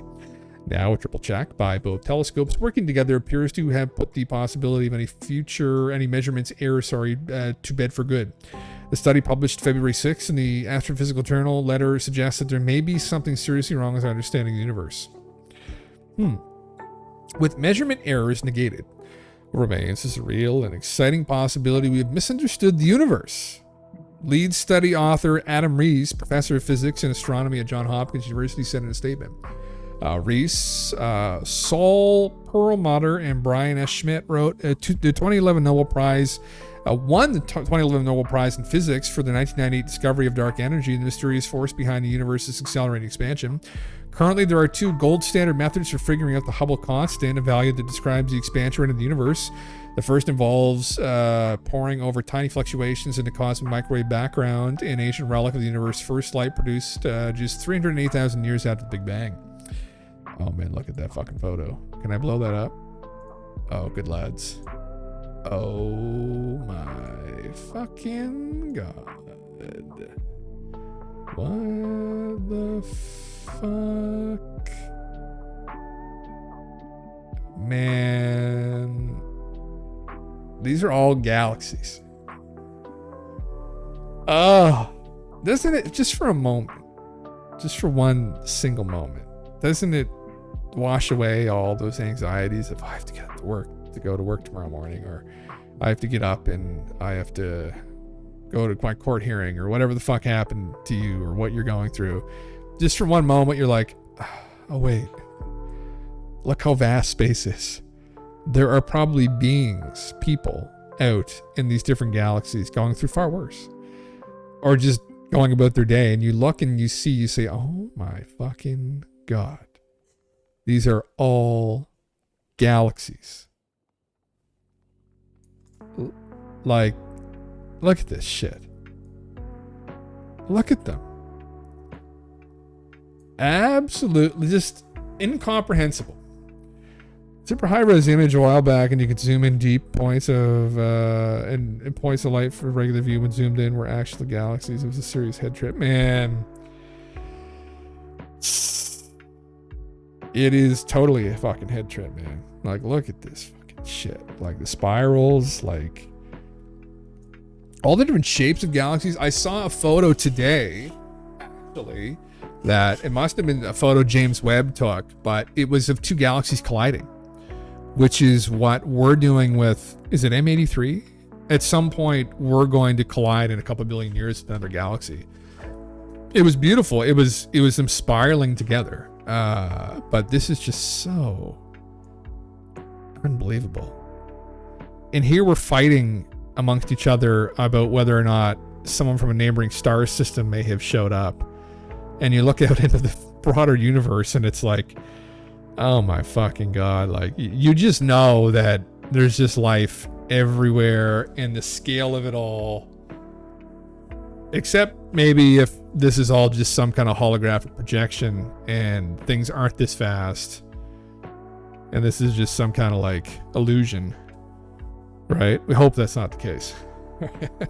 There isn't some Deus Deceptor out there making us think like, oh yes, they think it's that big, I've made them believe it. Little do they know. Yeah, man, this is the only drug you need. Is just look at this and you'll just be gone. I literally get like, it's like a wave of relaxation. All of these anxieties that you have, I have through the day, will have tomorrow morning when I wake up, whatever. It's like, fuck it. Really, like Andromeda. Thanks, Rabbit. Yeah, that's it. Yeah, the Andromeda Galaxy. Anyway, sir, I'll continue reading the fucking the article. Between 2009 and 2013, astronomers mapped out this microwave fuzz using the EU Planck satellite to infer a Hubble constant of roughly 46,200 miles per million light years, or roughly 67 kilometers per second. The second method uses pulsating stars called Cepheid variables. Cepheid stars are dying, and their outer layers of helium gas grow and shrink as they absorb and release the star's radiation, making them periodically flicker like distant signal lamps. As Cepheids get brighter, they pulsate more slowly, giving astronomers a means to measure their absolute brightness. By comparing their brightness to their observed brightness, astronomers can change Cepheids into a cosmic distance ladder to peer even deeper into the universe's past. With this ladder in place, astronomers can find a precise number for its expansion from how the Cepheid's light has been stretched out or redshifted.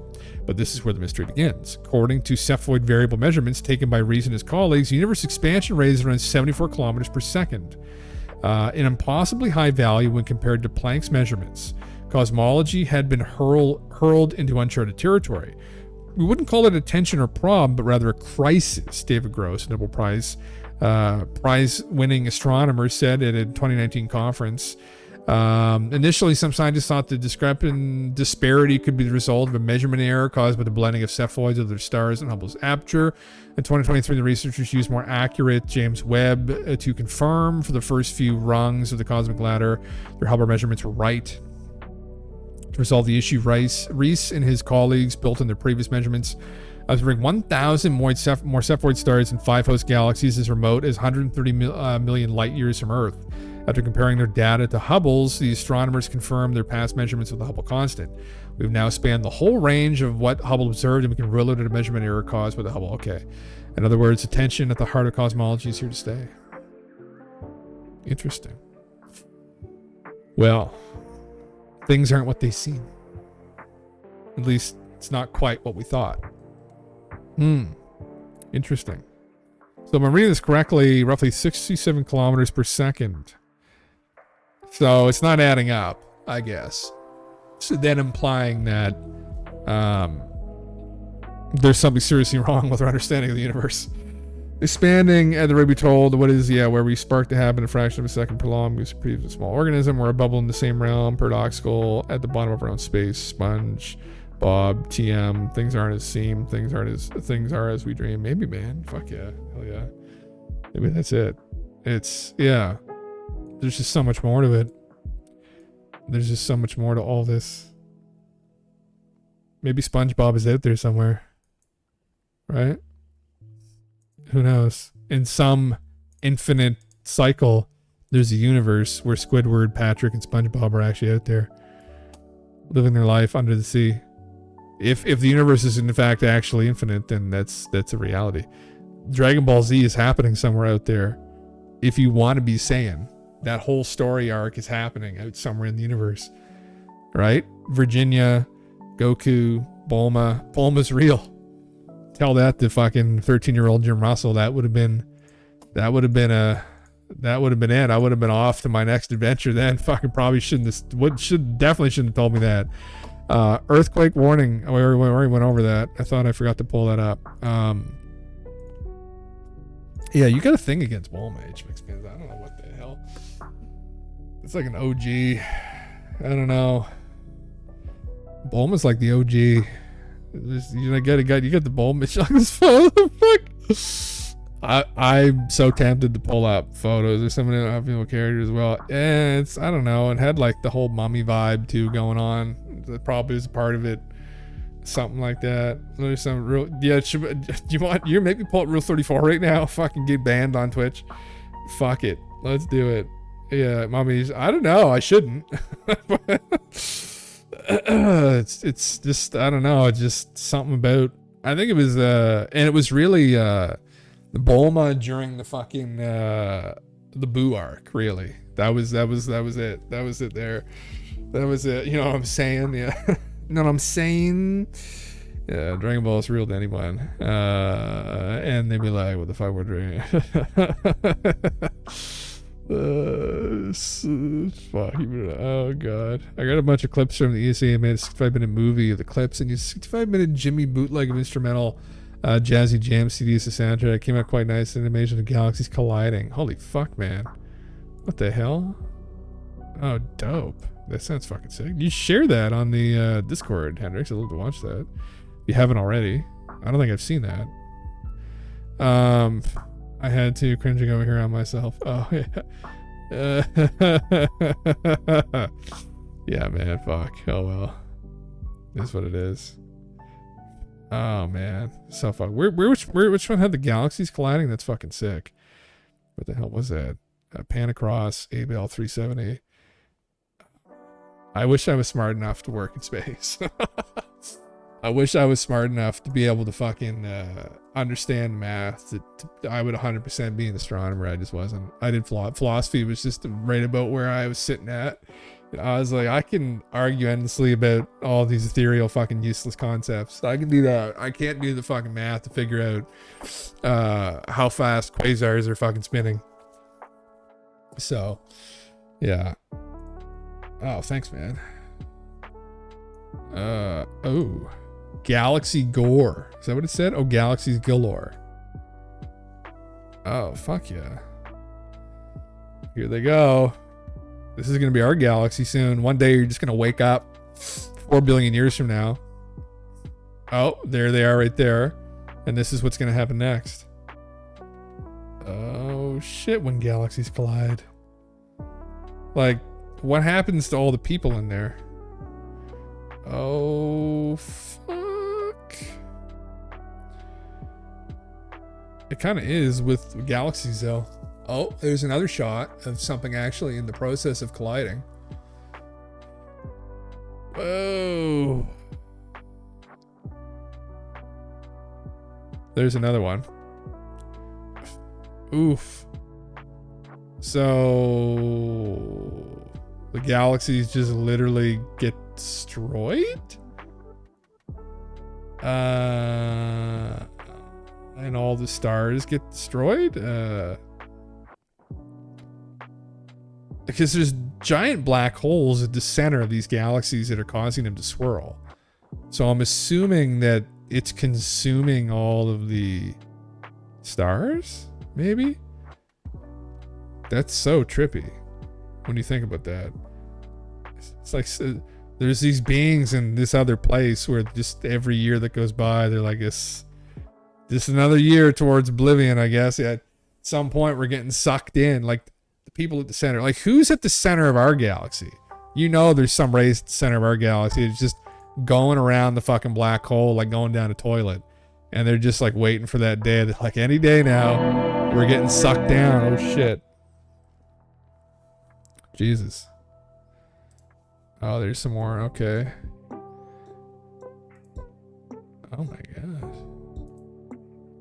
Oh my fucking god, man! Like, how would you do this at work? Like, if I went into work and this was going on, I'd be like, fuck, like, what am I doing here again? Why am I doing anything again? Like, what? Oh shit. Okay, so that's a different. They didn't kill each other in that one. Oh, never mind. This one just ended up taking everything. And then going insane and blowing up. Okay. Fuck. And this obviously happens over billions of years, too. But I guess... How did all of the galaxies form individually as they are? Like, these black holes formed randomly in space and all this matter started swirling around them? And then is that what happened? But, well, we got 5 minutes here. What the hell? So showing where it's located. Oh, interesting. Okay. This is in the night sky. Presented by Dr. J, aka Dr. Joe Liskey. Sexton. So it's in the Sextons part of the sky. Zoom, zoom, zoom, zoom, zoom. You're gonna see, boom, right there. Oh my god, man. And that's not what our eye would see, too. I guess, right? That's a bunch of different light spectrums together. But theoretically, that's if we could. That's what exists out there. Absolutely, man. And look at all the other galaxies behind it.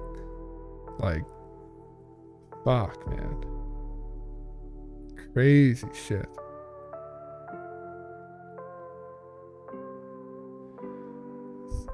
Oh.